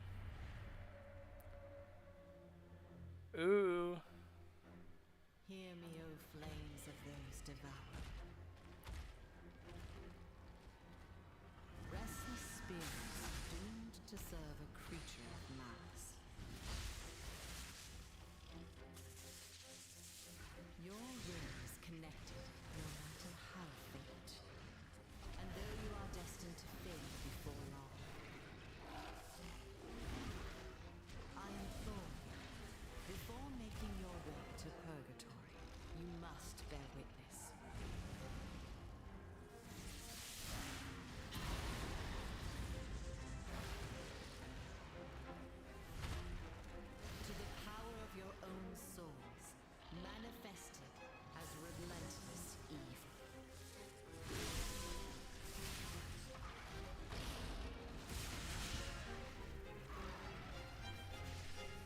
Omae mo shinderu. Nani?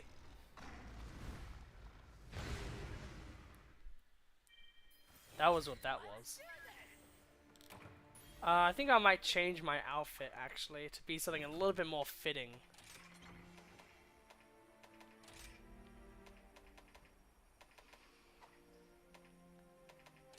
Damn, I can't actually change my outfit.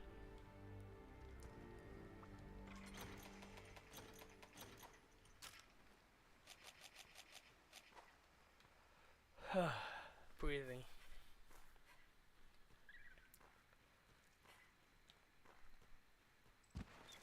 Yeah, I think we had a pretty good discussion about Zero Escape today.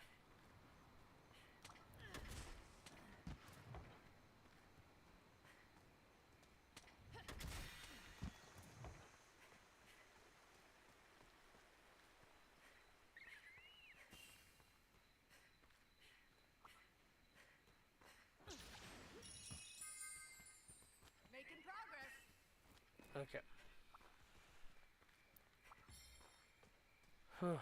Breathing.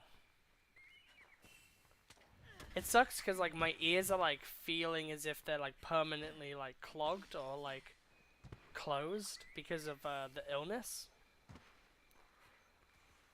So it's like if I talk too quietly, I can't hear myself essentially.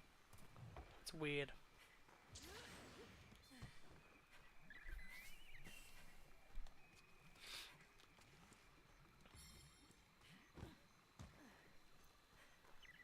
It's interesting though when a version of a monster in Monster Hunter is like a damaged version. It's like, well, how does a scorned Magnamalo get born? Oh, it gets fucked at a right old age. Like, it's just attacked by monsters repeatedly and it doesn't die. And then it becomes scorned Magnamalo. Like, it seems a bit weird in my opinion for a monster's evolutionary process to essentially be, it either dies, it survives in a place where it doesn't have much contest, or it survives in a place where it has a lot of contest. But, you know, I'm not a animal or a monster hunter, you know, researcher, so I guess I have no say in the matter, obviously. This is an interesting thing to think about. Because, like, Magmadron is just a fiery version of Almudron. So, like, that makes sense. But, like, Scorned Magnamalo just feels like it's just angrier version. And Furious Rajang is just an angry, permanently angry version of Rajang. So is it like do you just live long enough to become like the ultimate version of the monster, or is it like what? That's what I want to know. It would be funny if it was like, yeah, no, like Scorned Magnamalo and Furious Rajang, they're just like, they've lived long enough to become the villain. Okay, we have max health and max defense. So we have the ability to fuck these up now.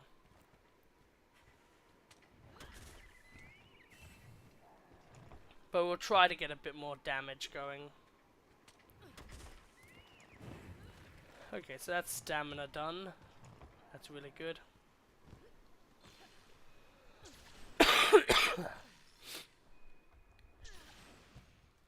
Yeah, I feel like a lot of games have. God damn it. Because, I don't know, it just makes sense to make your characters, like, feel bigger and more grandiose than they actually are. I feel like that's, like, the way most companies would do it.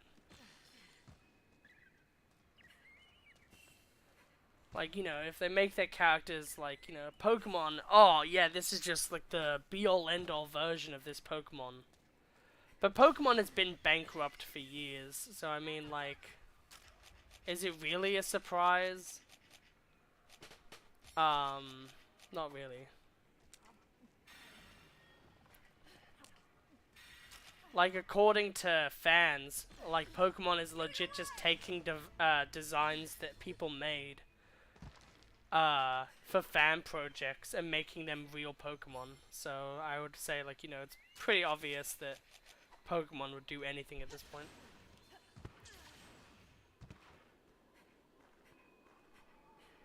Yeah.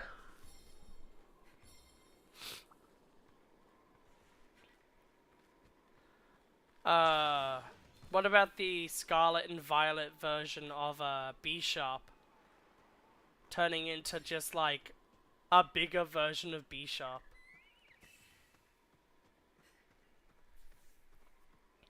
Like a Shogun version, rather. That one was weird. Because B-Sharp kinda naturally didn't feel samurai. It felt like not samurai, I guess. But boy howdy did they turn it into samurai. Hi Rajang, I'm stealing you.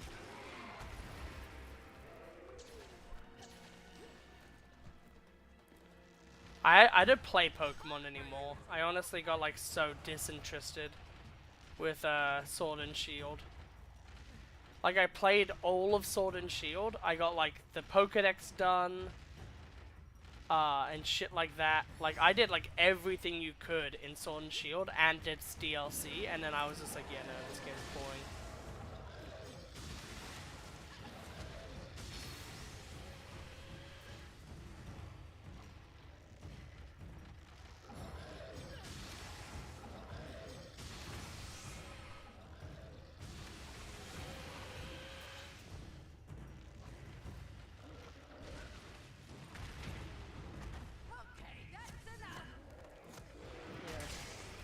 I feel like Pokemon, like, I might play Pokemon, like, original Silver and Gold.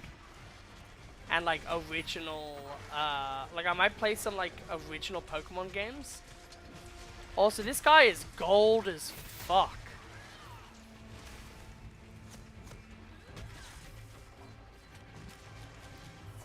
Like, this man is out here, like,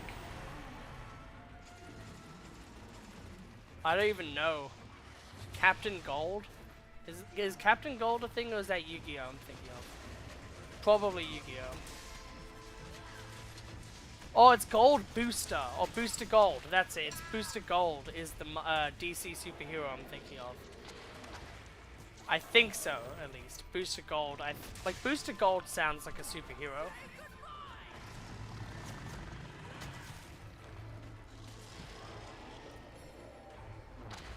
Mo Beru Kun. I wonder what that means. Karimashite. Or is it Naramashite? I don't know too much Japanese, sadly. I did Japanese in school, but I never got far enough, I would say, to be able to translate things. I would, like, although you wouldn't consider it, I think Pokemon Gen 5 is the best generation. It had the most amount of unique content. The post-game is absolutely fucking massive. And there's so much to that game that's crazy. I would actually, like, consider Gen 5 to be one of the best generations. Gen 4, honestly, is, like, pretty mid, if you really think about it.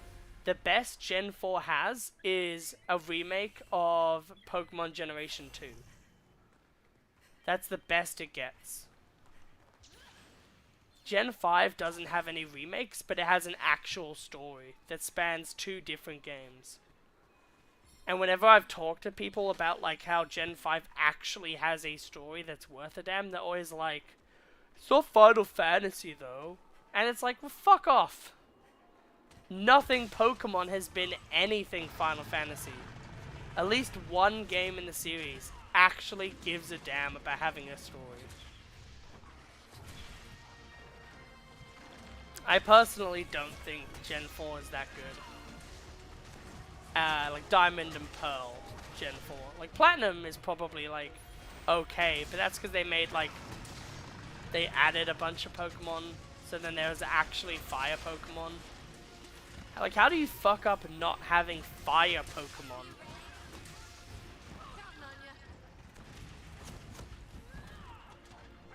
Like, there's as many fire types as ghost types in Gen 1, basically.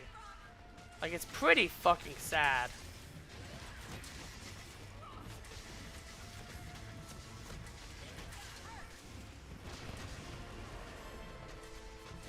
Like, I think Gen 5 is... I think the DS era was the final era that was really good.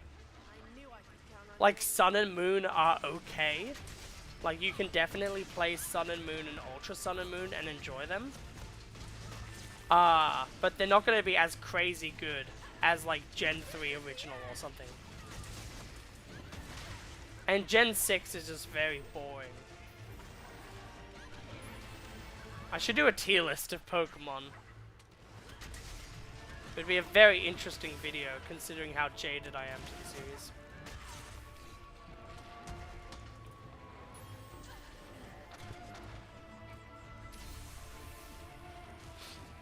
I would say a lot of Gen 4 Pokemon are really good though. Like Gen 4 does have a lot of really cool, unique, interesting Pokemon that have been in teams for fans for ages. Like although Luxray isn't very good, it's still a really cool Pokemon. Gallade was an interesting one. Tangrath or whatever it was. Magmortar and its different version as well. Magnezone was a really cool, like they basically were like, Gen 2 made a lot of Pokemon have baby evolutions. Gen 4 gave a lot of Pokemon like extra evolutions, which was cool to see. And then Gen 5 didn't have a gimmick, but instead it just made a new Pokemon game. I can do a tier list, I feel like. We could probably do one. Damn, we have a Gunlance player. You never see a Gunlance player.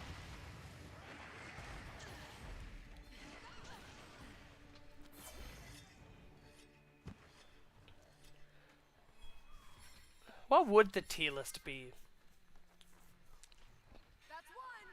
Okay. Tier list would probably be Gen 6. Maybe. I feel like Gen 1 would probably be pretty low. Because Gen 1 introduced Pokemon. But Gen 2 is infinitely better than Gen 1 in every single way. And Gen 3 also is better. And, yeah. Yeah, Platinum, no joke, is literally just fucking Gen 4 hotfix. Until, Silver and Gold remakes. And then those were like the actual versions of Gen 4 that people actually enjoy. I would say personally. But I would say that Gen 7 is mid. Sun and Moon are mid, definitely. I would say that Scarlet and Violet would also be mid. Around about where Sun and Moon are. Around about there. I would say that Sword and Shield bottom tier. Alongside probably Gen 1 isn't bottom tier. Gen 1 is mid. Gen 4 isn't that bad, but it is also that bad.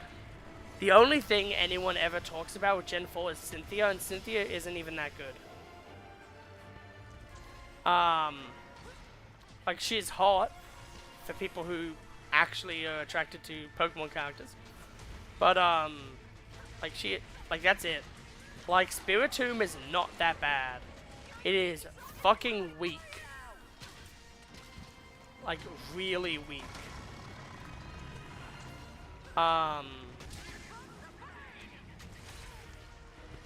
I would say that Gen 2 would be pretty high. But I don't really know if it would be massively high, is the problem.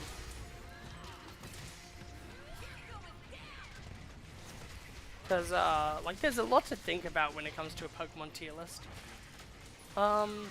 Maybe we'll do that on stream, actually.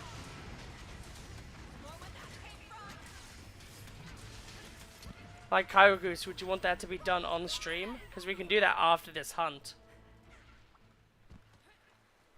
I can always just pull up a website. And then we can do a fucking Pokemon tier list.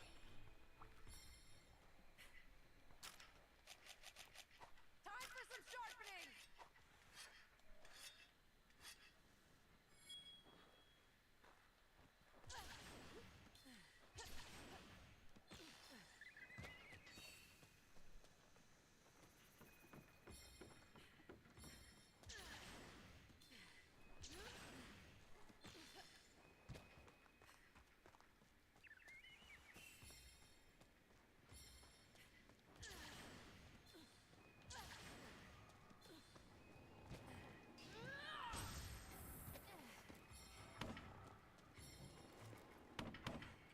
fun.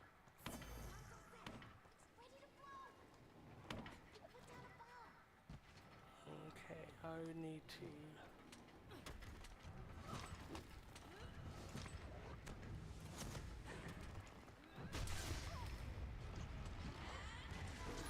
Yep, that was perfect.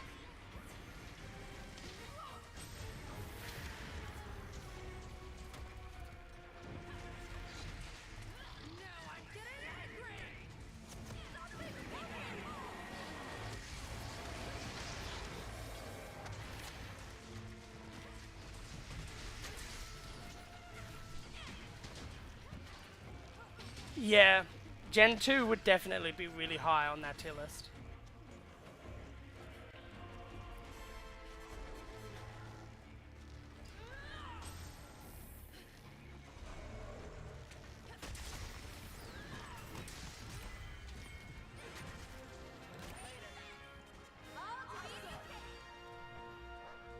I think that was one of the best bombs I've ever done. Let's see what you have. Mine now.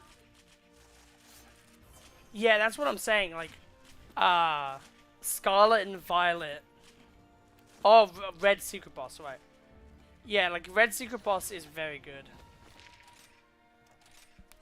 Because, it's a hard boss. It makes sense in the game.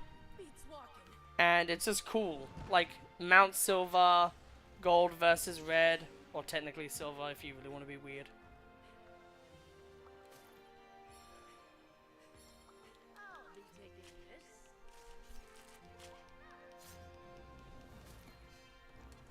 this. Magnamalo Tail Plus. I still need to play Gen 2. I haven't actually played it. Pokemon Gen tier list. Make a tier list.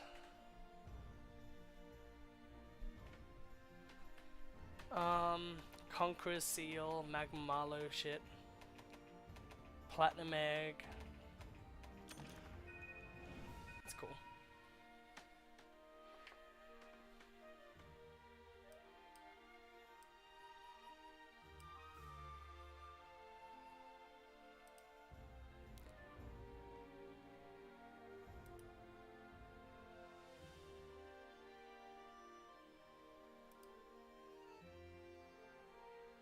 Okay.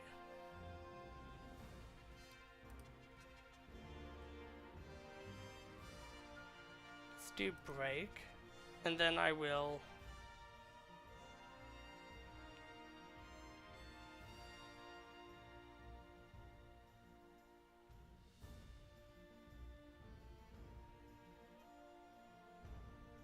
How do you, like...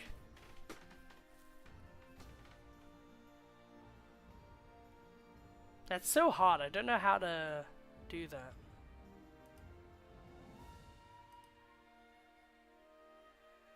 Sure, why not? Let's do this.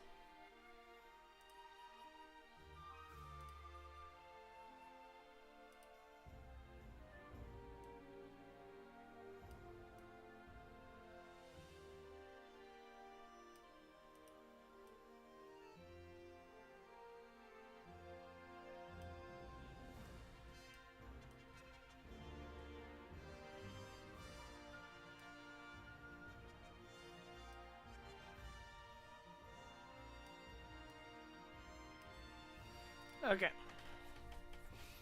Here is the tier list.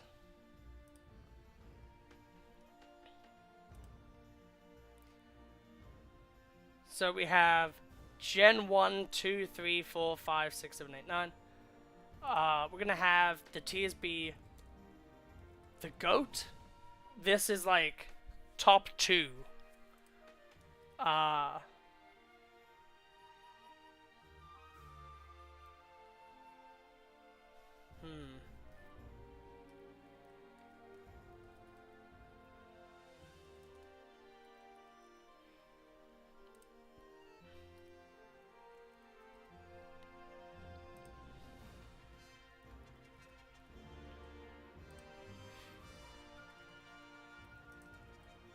Okay, these are the tiers.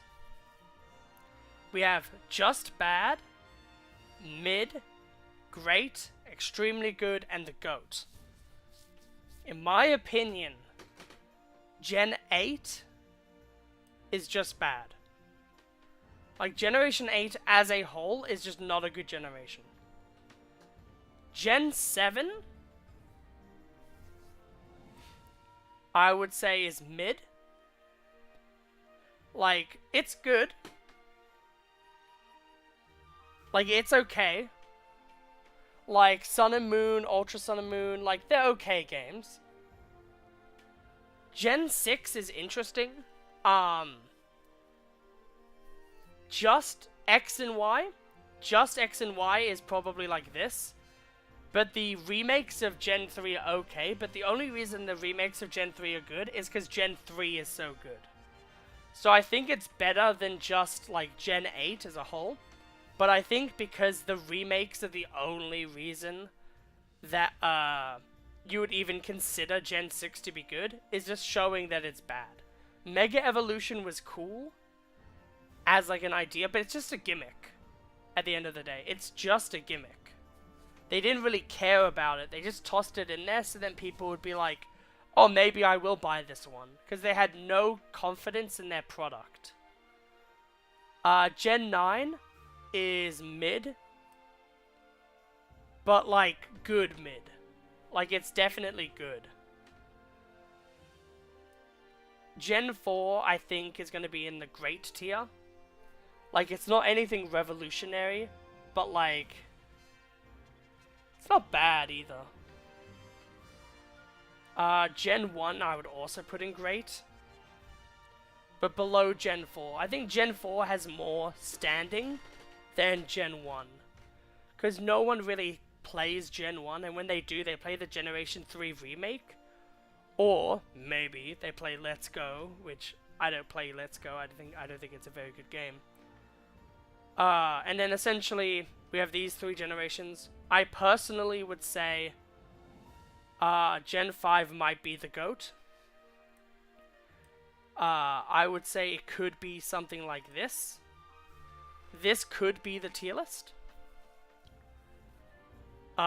Putting 2 games in every single thing except for the top. I think this could be the tier list.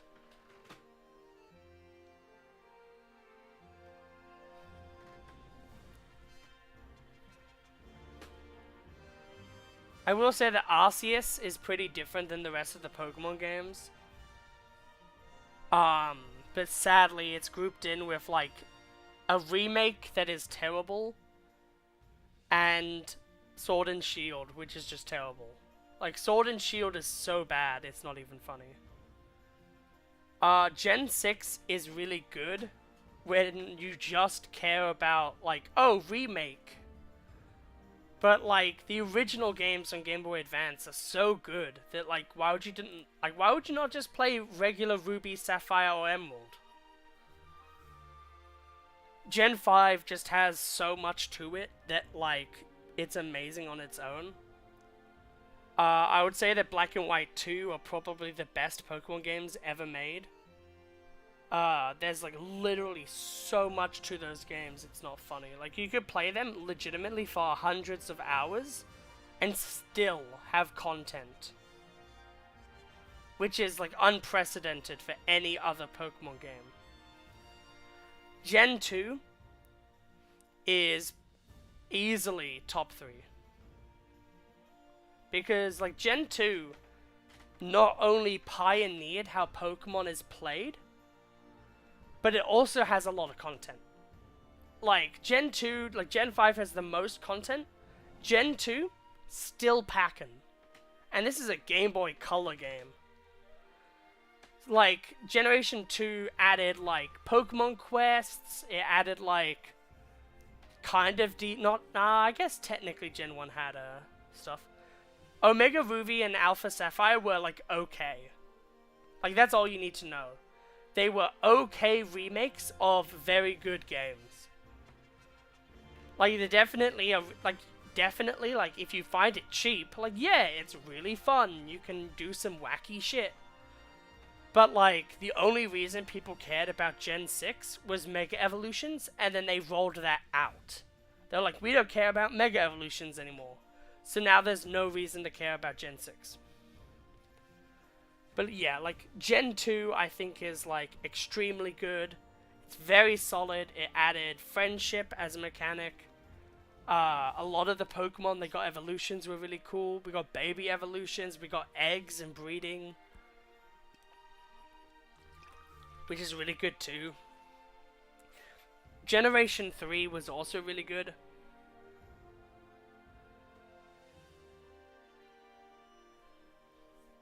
Yeah, the Battle Frontier is awesome. And yes, like Gen 3, it had a Battle Frontier, it had double battles, it had way more, like, actual legendary quests, like the Regis. Like, the Regis are such a cool fucking, thing in a video game. Cause, like, think about it, right? Like, it's literally, you get Braille. You get taught Braille. And you're like, what the fuck is going on? But, like, yeah. I feel like it's a really, really good game, Gen 3. It has a lot of really iconic character designs. Like, Drake is such a cool Elite Four member. Phoebe is pretty cool, too. Yeah.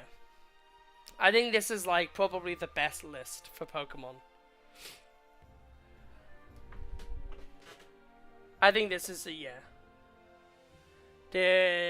I don't think they did.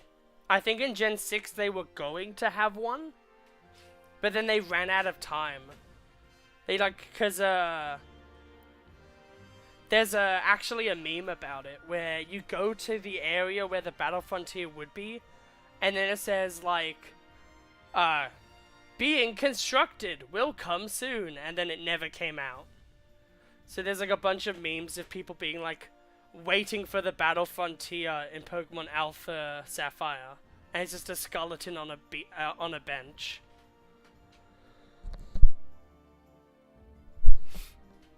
But yeah, I think this is, like, I would say personally, the Pokemon generations you should focus on is basically Gen 4 above.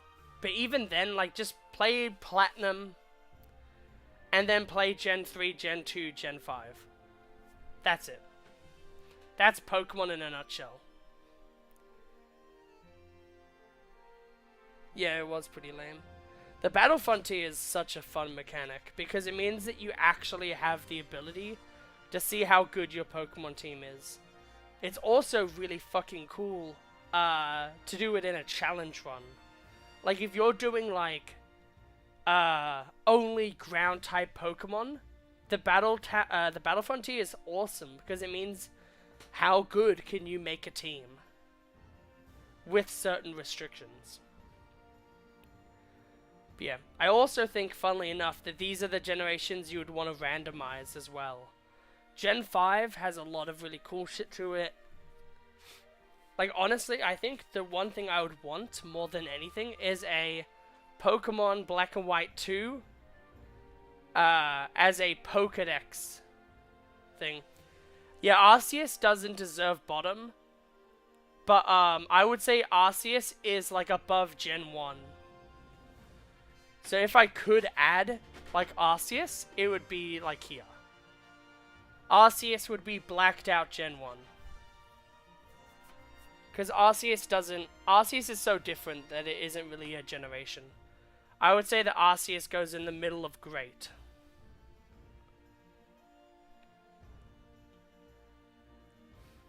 Because it's its own game, really, if you think about it. So it would go Gen 5, Gen 2, Gen 3, Gen 4, Arceus, Gen 1, and then Gen 9, Gen 7, Gen 6, Gen 8.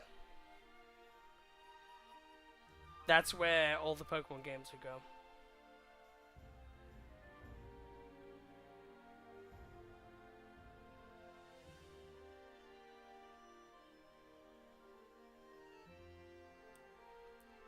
But like, yeah, that's just because Arceus is a completely different game.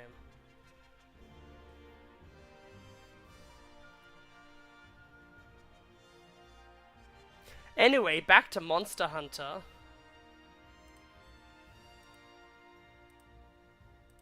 Where is the scene?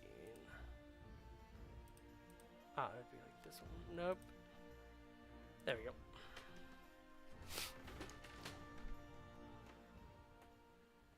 Yeah. But they tried something new. They did try something new. And that's the thing that matters the most with Arceus. Is that they did really try.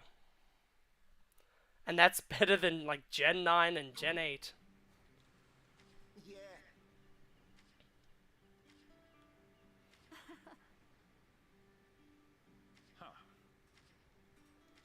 No. Yep. Yes. I love Gallius. Such a fun character. I like it when the people who are in charge also have a bit of a sense of humor, but are still like revered.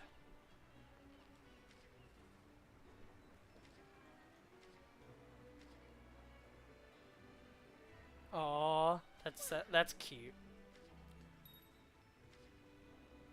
I look forward to your safe return. Hey, Master Rank cap is now literally 99.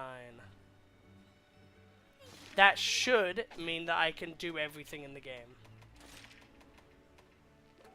Yeah, we'll grab that one. I hope we can talk again soon. Okay, but we still need to get, like, higher for some reason.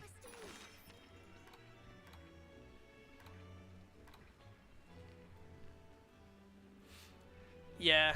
Gen 8 literally made me not want to play Pokemon anymore. So that's how bad it is. I pray that this calamity may soon come to an end. What is there to really fight? Actually, first, we need to, do weapon crafting.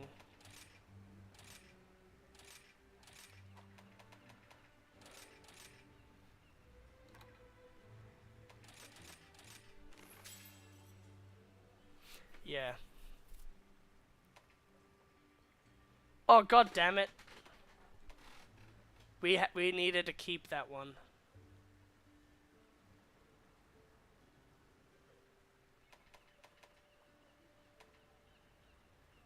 Yeah, okay.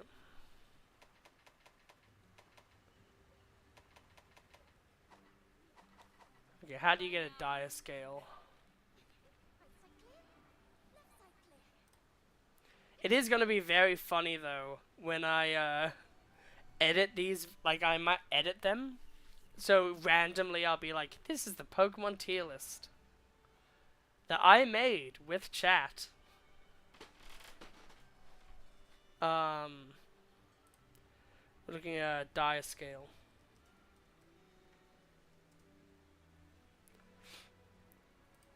Reflected dire scale.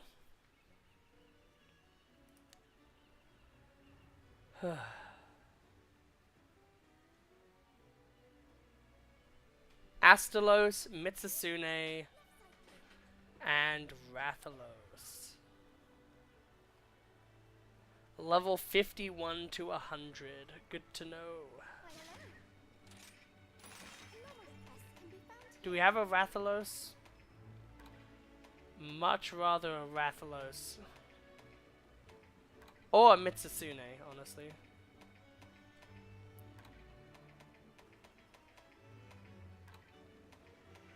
Hey, we have a Mitsusune. I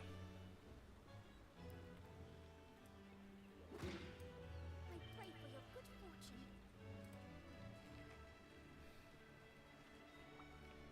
Chat with Cheat for all your questing needs. I wanna do a join request, make it more fun. Oh, Game Corner's fun as fuck. In any version, it's fun to gamble. Also, it's such an interesting way to get Pokemon, which I think is really appreciated. Like, oh, I want to get Polygon, or a Porygon, or I want to get, like, Scyther or something. Oh, I do it like this. Oh, that's cool.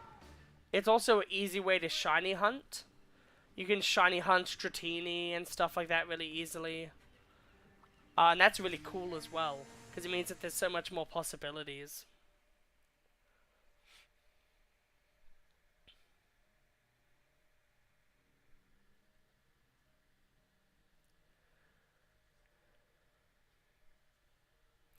I think I'll let the, yeah, Gen 2 did a lot good.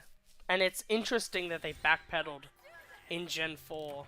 And then they did the remakes of 2. Which is interesting. But I guess as well, it's kind of hard to make, continuous games. Yeah. I don't think there's a particular minigame I enjoy over any other ones. Voltorb card flip is like really fun, but like you can also just get fucked. It's like Sudoku, essentially. Yubo. Okay, we have Yubo in chat. The Switch Axe main.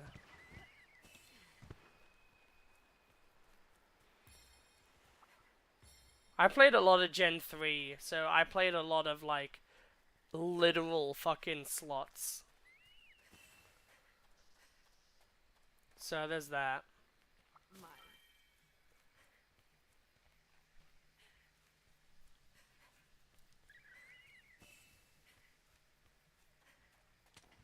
I would say like Gen 3, Gen 5 are probably my personal favorite Pokemon games.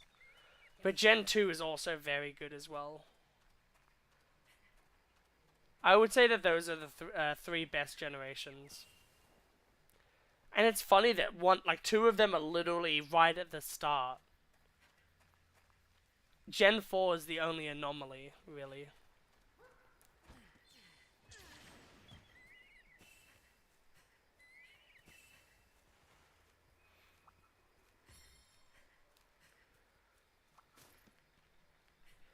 It's interesting, remakes almost always sterilize the fun out of a game. But Gen 3 actually had really good remakes in them. Gen 5 didn't even have remakes because it knew what it wanted to do. That name is too big for me to even read. It's always cool to get a shiny out of doing like a minigame. It makes it feel more interesting. I'll probably do a playthrough of Gen 2 at some point. I really want to do that.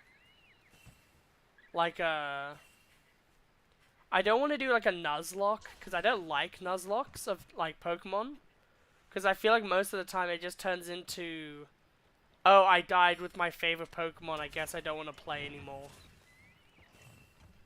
But I might play with viewers, and like we might do a charity event. And if you donate money to a charity event, I will do things in the stream. And maybe I'll stream Pokemon Gold and Silver. And we can have it be for something mental health related, like Beyond Blue. Maybe something like that. Because I think that would be sweet. You know, you guys get to see Generation 2, I get to play Generation 2, which I've never done before, and we get to support a charity.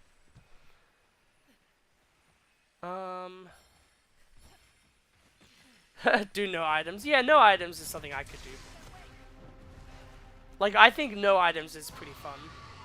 In battle, of course. Other than Pokeballs to catch Pokemon. I would like to catch Pokemon. I did have an idea for a challenge run where you can't catch Pokemon. And doing that in like Gen 3 remake of Pokemon 1. Yeah, I'd catch them with names. If you donated money, you would have your name be a Pokemon of your choice. So like, let's say we're playing Gen 2. Probably. But I would try to have, like, I could probably, like, you know, like, we could probably have, like, literally a team of Evolutions if, like, that's what the stream wanted. Because you can breed Pokemon. So as long as we can get a Ditto, we can have, the Eevee, breed multiple times. Because you get a free Eevee in that game, right? You get a Togepi and you get an Eevee from eggs, I think. Yeah, Bill. Bill gives you an egg, I think. And there's an old man that gives you a Togepi egg. I wouldn't say maybe replace, though. I think if you bid any amount of money, you still get a Pokemon.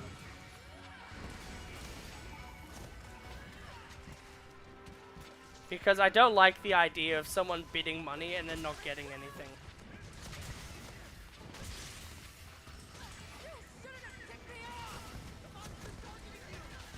And I would probably try to switch teams often so multiple people get their Pokemon shown off. And then at the, like, basically the way I would do it is every single gym, I would use a few Pokemon. And then, yeah. And then who knows, maybe we have like a team of, 4 Umbreons or some shit, you know what I mean? Like, that would be pretty funny, to be like rocking up to the Elite Four with 4 Umbreons. And it would also mean that I would have to be very smart about, move selection too.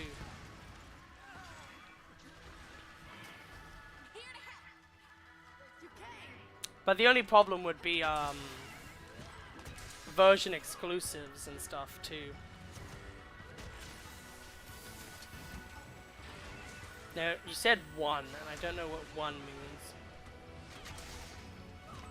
Yeah, the reward is that it's going to charity. And you get your name on a video, essentially, through Pokemon. Because I'll make a video on it, as well. So there's that too, which is interesting. Because it would be like an Alpha Rad video, essentially, you know what I mean? Like, one of those, like, I played a Soul Lock or whatever, and then it goes to charity. I would want it to be a suicide prevention one. Oh my god, Smeargle would be the funniest shit. That would be funny.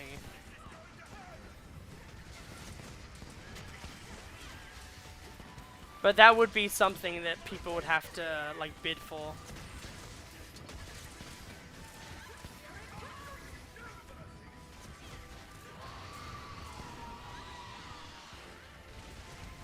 But yeah, Streamlabs does have a thing about being able to stream for a charity event. So I would have to set it up, but I'm sure I could. And I would love to stream for charity.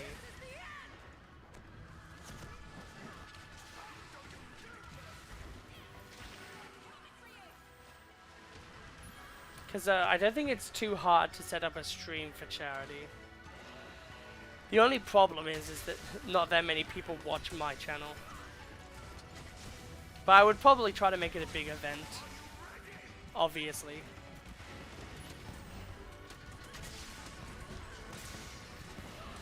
So I probably could try to... I'd promote it.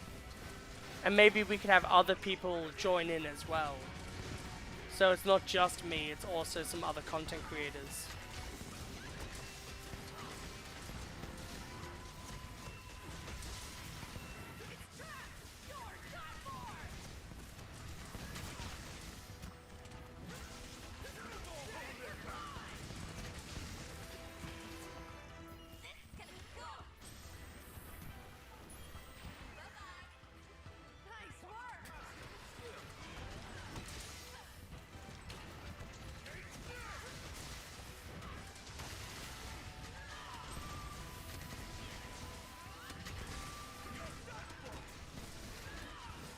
Yeah. Maybe as like a 1,000 subscribers, I will do a Pokemon charity stream. I think that's a better idea because when I have 1,000 subscribers, that's when like I think at 1,000 subscribers, I probably have enough people watching that want to watch me for me and not just my content. Because that's what the problem with Advance Wars is people don't want to watch Advance Wars for me, they want to watch it because they want to have a guide.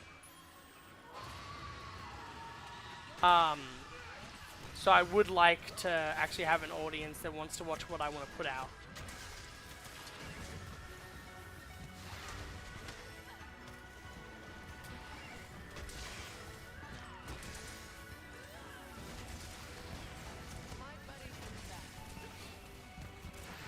Yeah, it could help. Definitely. Yeah, we do, but, you know, that's more reason to suffer through this illness that makes me want to die every single morning.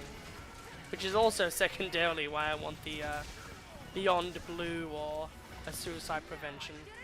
Because it's really hard to live nowadays. And I think a lot of youngsters get it really bad too, because every single day people shit on the young people.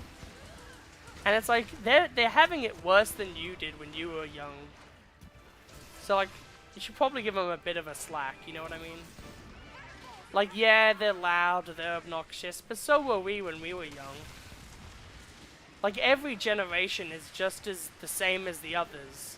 And it's funny that every generation people are like, "Oh man, these new kids never will get what it's like when I was a kid." And it's like, no, they do.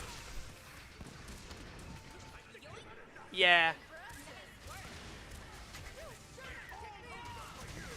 I think that online is the best, like tournaments are the best way to do it.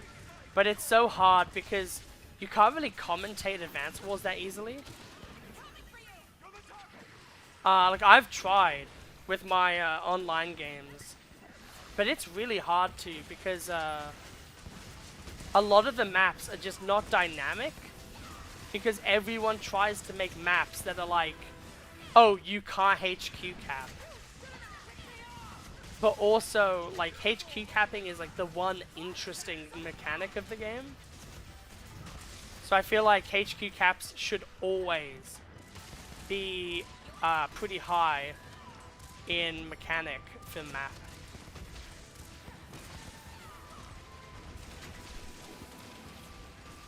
Yeah, everyone is, except for the 1%, obviously.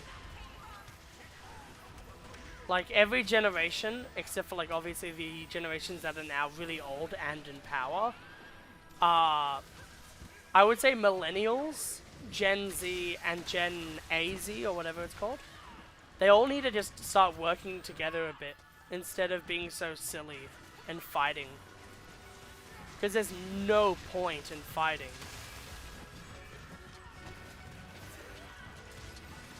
Yeah, I don't care about the web version either.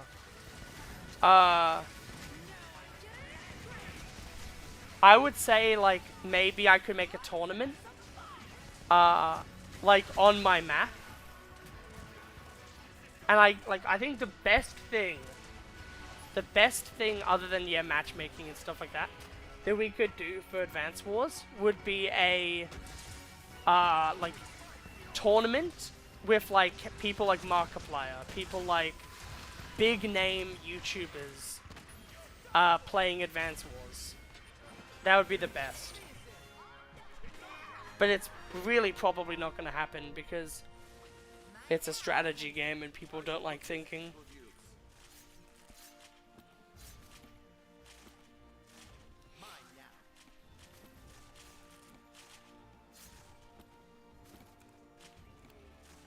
Hey, Mizu Mantle. That's what we like to see. Mantles. Yeah, matchmaking though is such a rip.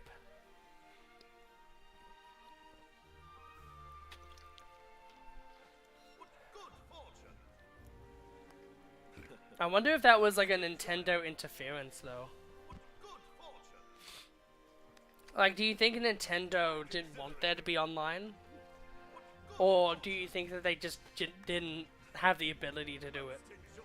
Because, like, surely they knew that online was the most important thing. Because they had online in, they had matchmaking in Days of Ruin. So, they knew that it was a thing. It must have been a Nintendo interference. Like, it has to be.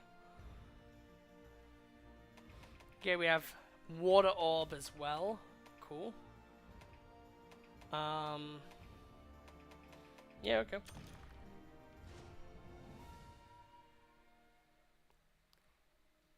There are big names. Yeah. Yeah. The problem is, though, right, is I don't know Cartel and I don't know Starflash, and Mangs is a sexual predator. That's the only problem, is that Mangs has done terrible things in the past. So it's really hard to be like, oh, but you can watch Mangs, though, when, like, can you? Would you want to? Like, I watch him every now and then, but that's because I watched him when I was 13. Yeah, we are still early on, too, yeah. I think there's a lot that they can do. They just need to be vocal about wanting to do it. That's the number one thing, is we just need a vocal team.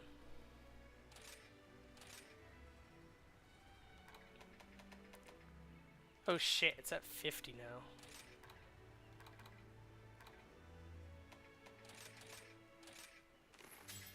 There we go. Like, if Way Forward is, like, very vocal and they're like, we want to do more Advance Wars, I think people would be able to rally behind that. Also, we can get, like, the person who likes Pikmin way too much. Because I think that they would be able to understand Advance Wars wanting a bigger community. Yeah, we want the Rampage boost.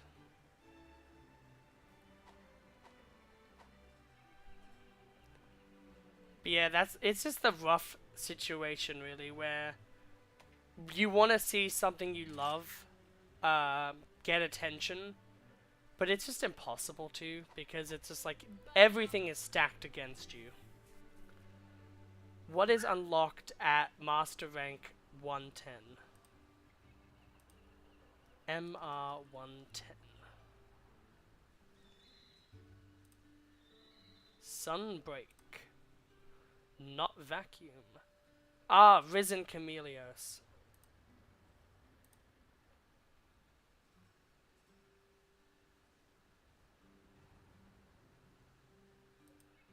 Okay, so now I'm getting the Risen trio. Good to know, good to know.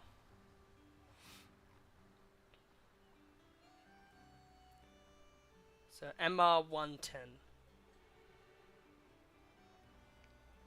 Yeah. Have I ever... I don't think I've ever told you, Cairo. I have an idea for a sequel to Advance Wars 2. Which is essentially... I made it ages ago. But what it was essentially... Sturm is an alien, right? Like, he's an alien robot. Sturm is.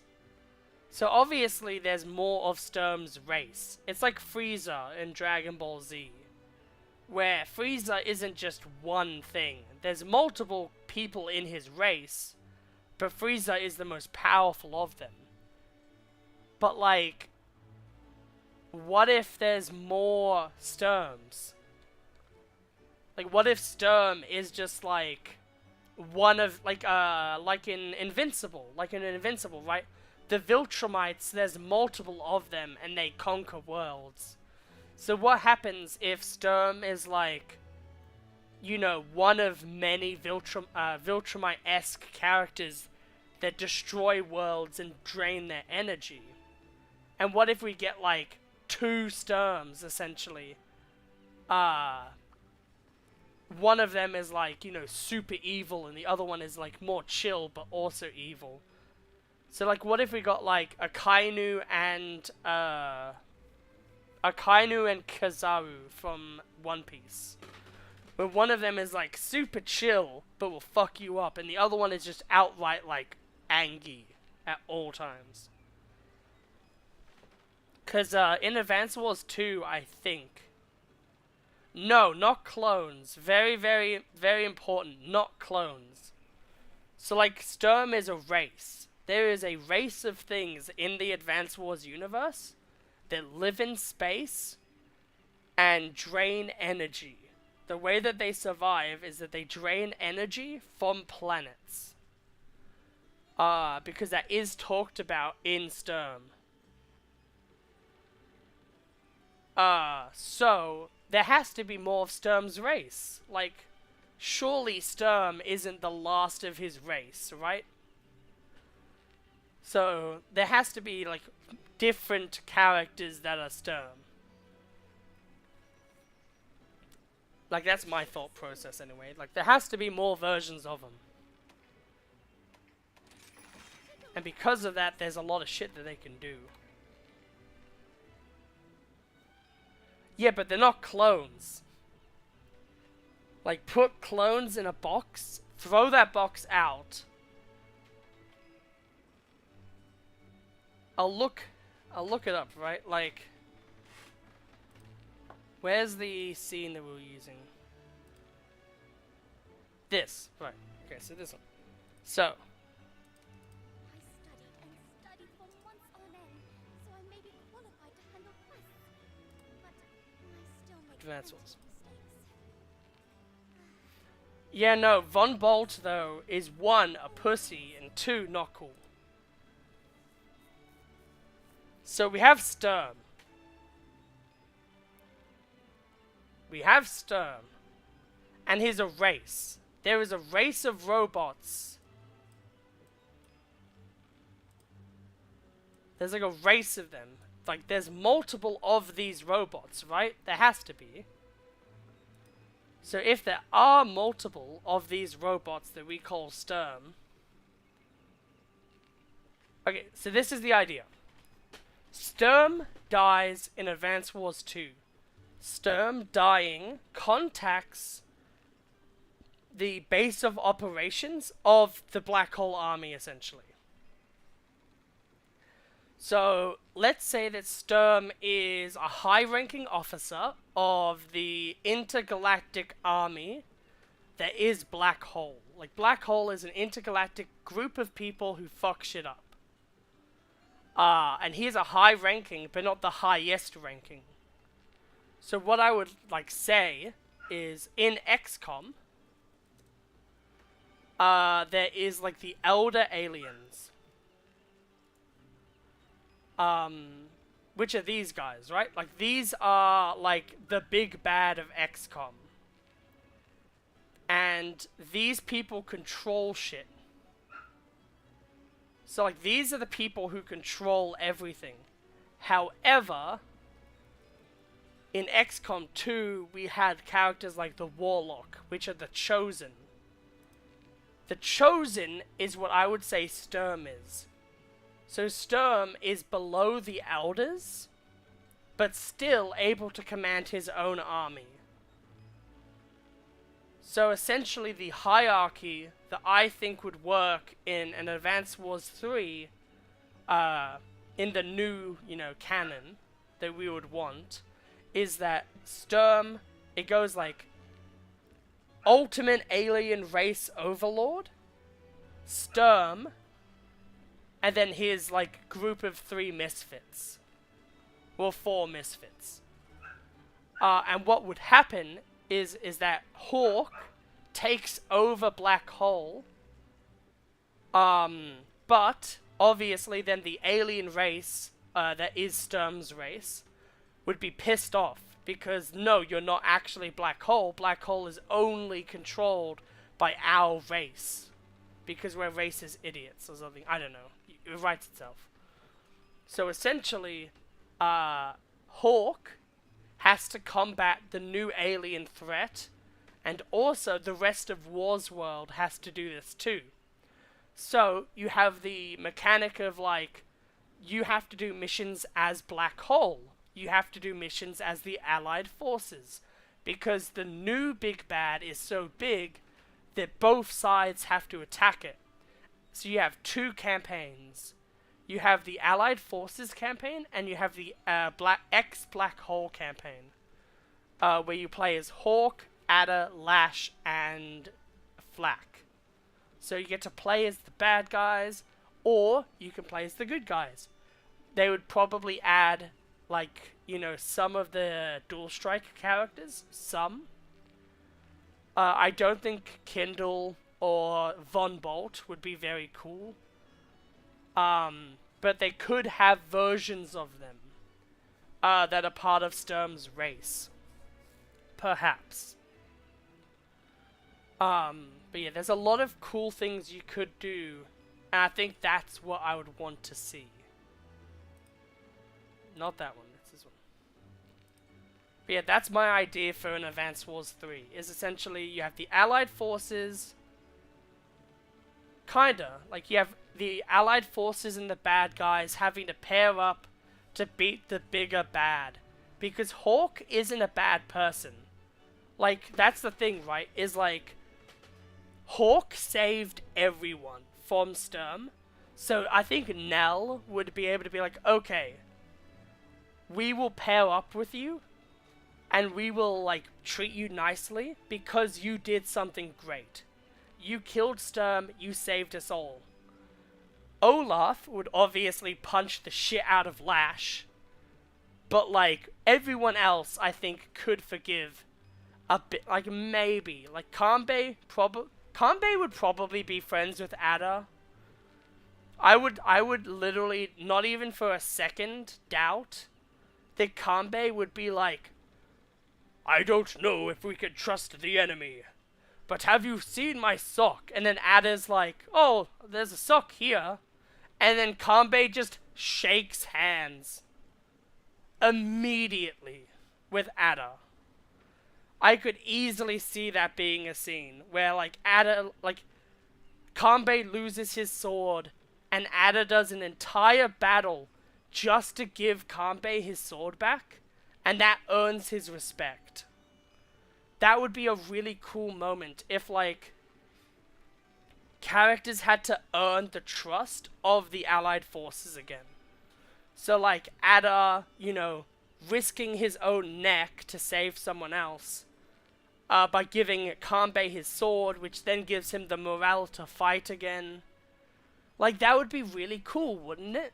Like, it would be really cool, and it could be an animated scene. Cause, like, could you imagine Ada being like, God fucking damn it, like, walking in a swamp, like, getting, like, swamp water all over him, just being like, I hate this. Cause he hates dirt. Like, Ada loves being clean, presentable, charismatic in his own way. So to see him go through something he doesn't like, just to bring Kanbei his sword back because he left it, would be, one, very comedic, but two, actually show that, like, Black Hole isn't that bad. They're just kind of shitty people. And, like, just because you're kind of shitty... Exactly, right? But, like, I don't think any of Black Hole people, other than Sturm, are actually shitty people. Like, Lash is, like, messed up, but, like, she's not shitty. Like, she does have, like, some semblance of kindness.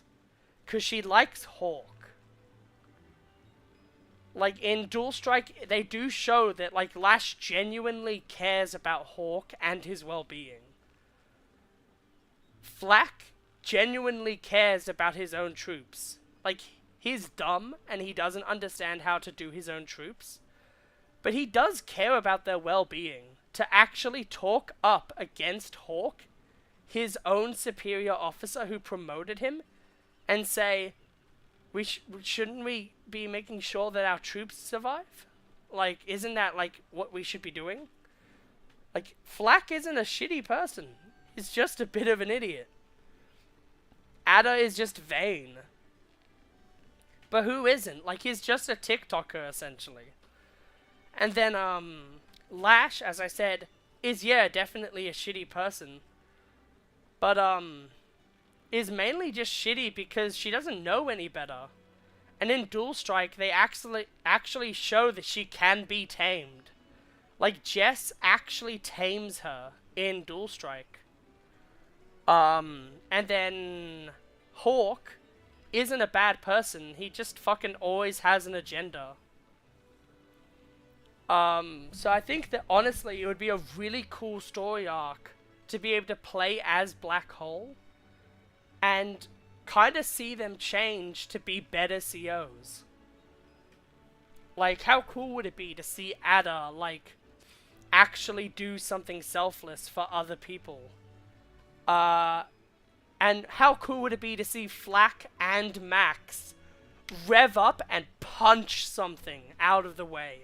How cool would that be? To see, like, Max and Flak working together to big bungus beat down something, eh? Like, there's so many cool different interactions. Sonya and Lash could have such a cool, interaction. And imagine if, like, Lash almost, like, sacrifices herself. Yeah, he's a maverick. He's, like, fucking conniving. But how cool would it be to see Lash almost sacrifice herself for Olaf? Yeah, because in Europe, his name is actually Maverick, I think. But, like, how cool would it be to see Lash actually almost sacrifice herself to save Olaf? How cool of an emotional situation would that be? Like, that would be awesome. Like, that would be such an amazing moment to see Lash, like, do everything she could to save someone that she hurt so badly. And, like, I would love to see those character moments. I think as well, I always talk about it, is Kanbei's wife. I would love to see, something happen with that, because I think that's actually something very important about Sonya. Is that Sonya probably grew up without a mother. And that's why she doesn't really know too many social cues. Is because that's what the mother would teach in a Japanese setting. Kanbei, obviously being the ruler of a country, wouldn't have the time to teach Sonya social settings. But also, Kanbei's kind of an idiot. So there's also that. So whenever I voice act Kanbei, I always have him... Yeah, so about that game sale pitch. I'm really good when it comes to... You can tell I'm really good at this. Like, it's the thing, right? It's just like, I think of these ideas, and it's just so easy and clear to think about how these would work in a setting, right? You'd also be able to have a lot of awesome moments with Sensei. I think Sensei being Mr. Yamamoto again would be such a cool moment. Like, could you imagine you're battling the big bad and Sensei is just like, you know what, kiddos? Fuck this. And then literally Mr. Yamamoto's theme starts playing and he puts on like the hat and the old outfit and then he just rocks up and fucking clocks the bad guy. That would be the sickest shit. And that's what I mean, right? Like, there's so many moments that I've talked about that are like awesome YouTube bait moments where it's like Max and Flack working together, Lash learning to have a heart, Hawk being able to outplay someone with his like own mind, like Hawk knowing that someone's gonna do something, so then therefore he doesn't do anything to then set up a plan to do something later. Ada being able to be selfish and not think about his image to care for someone else. Like, I think there's a lot of really cool things that could happen. That would be super cool. Like, Colin, obviously, would be super interesting. Because you'd have Sasha. Colin and Sasha could be very interesting together. Grim could also be pretty cool. Javier and Jess work pretty well. But I feel like there's a lot of awesome character dynamics that you could have just because the bad guys have to work with the good guys. And I always wanted to make a fan game of Advance Wars 3 by me where these things happen, because I think that unironically there's so many awesome ideas for missions. Because, like, there's the mission where Ada needs to bring Kanbei his sword. That's a super fun mission, because it would be a stealth mission where you have to use your CO power to get out of dodge. Like, that's an interesting gimmick for a mission.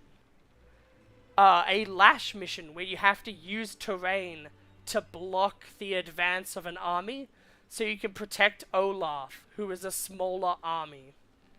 That's an interesting mission and turns into a narrative moment as well. Max and Flack having a moment where they both have to fuck over a big enemy. That would also be a really fun mission. Because the mission could be that Flack has to use indirect combat and Max has to use direct combat. That would be really cool. And like Andy could literally get along with everyone. Cause, yeah.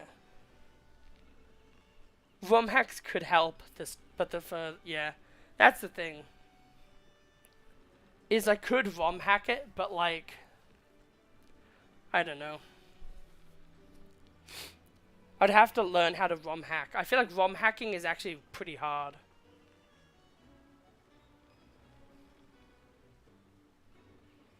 But yeah, I think I'm going to end the stream now.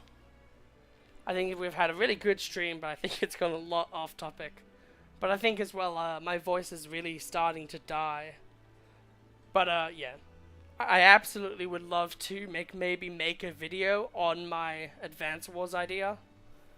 Who knows, maybe I'll like talk to Mangs, who knows. But yeah, I hope you all have an absolutely wonderful day, mainly meaning you. And I'll see you later.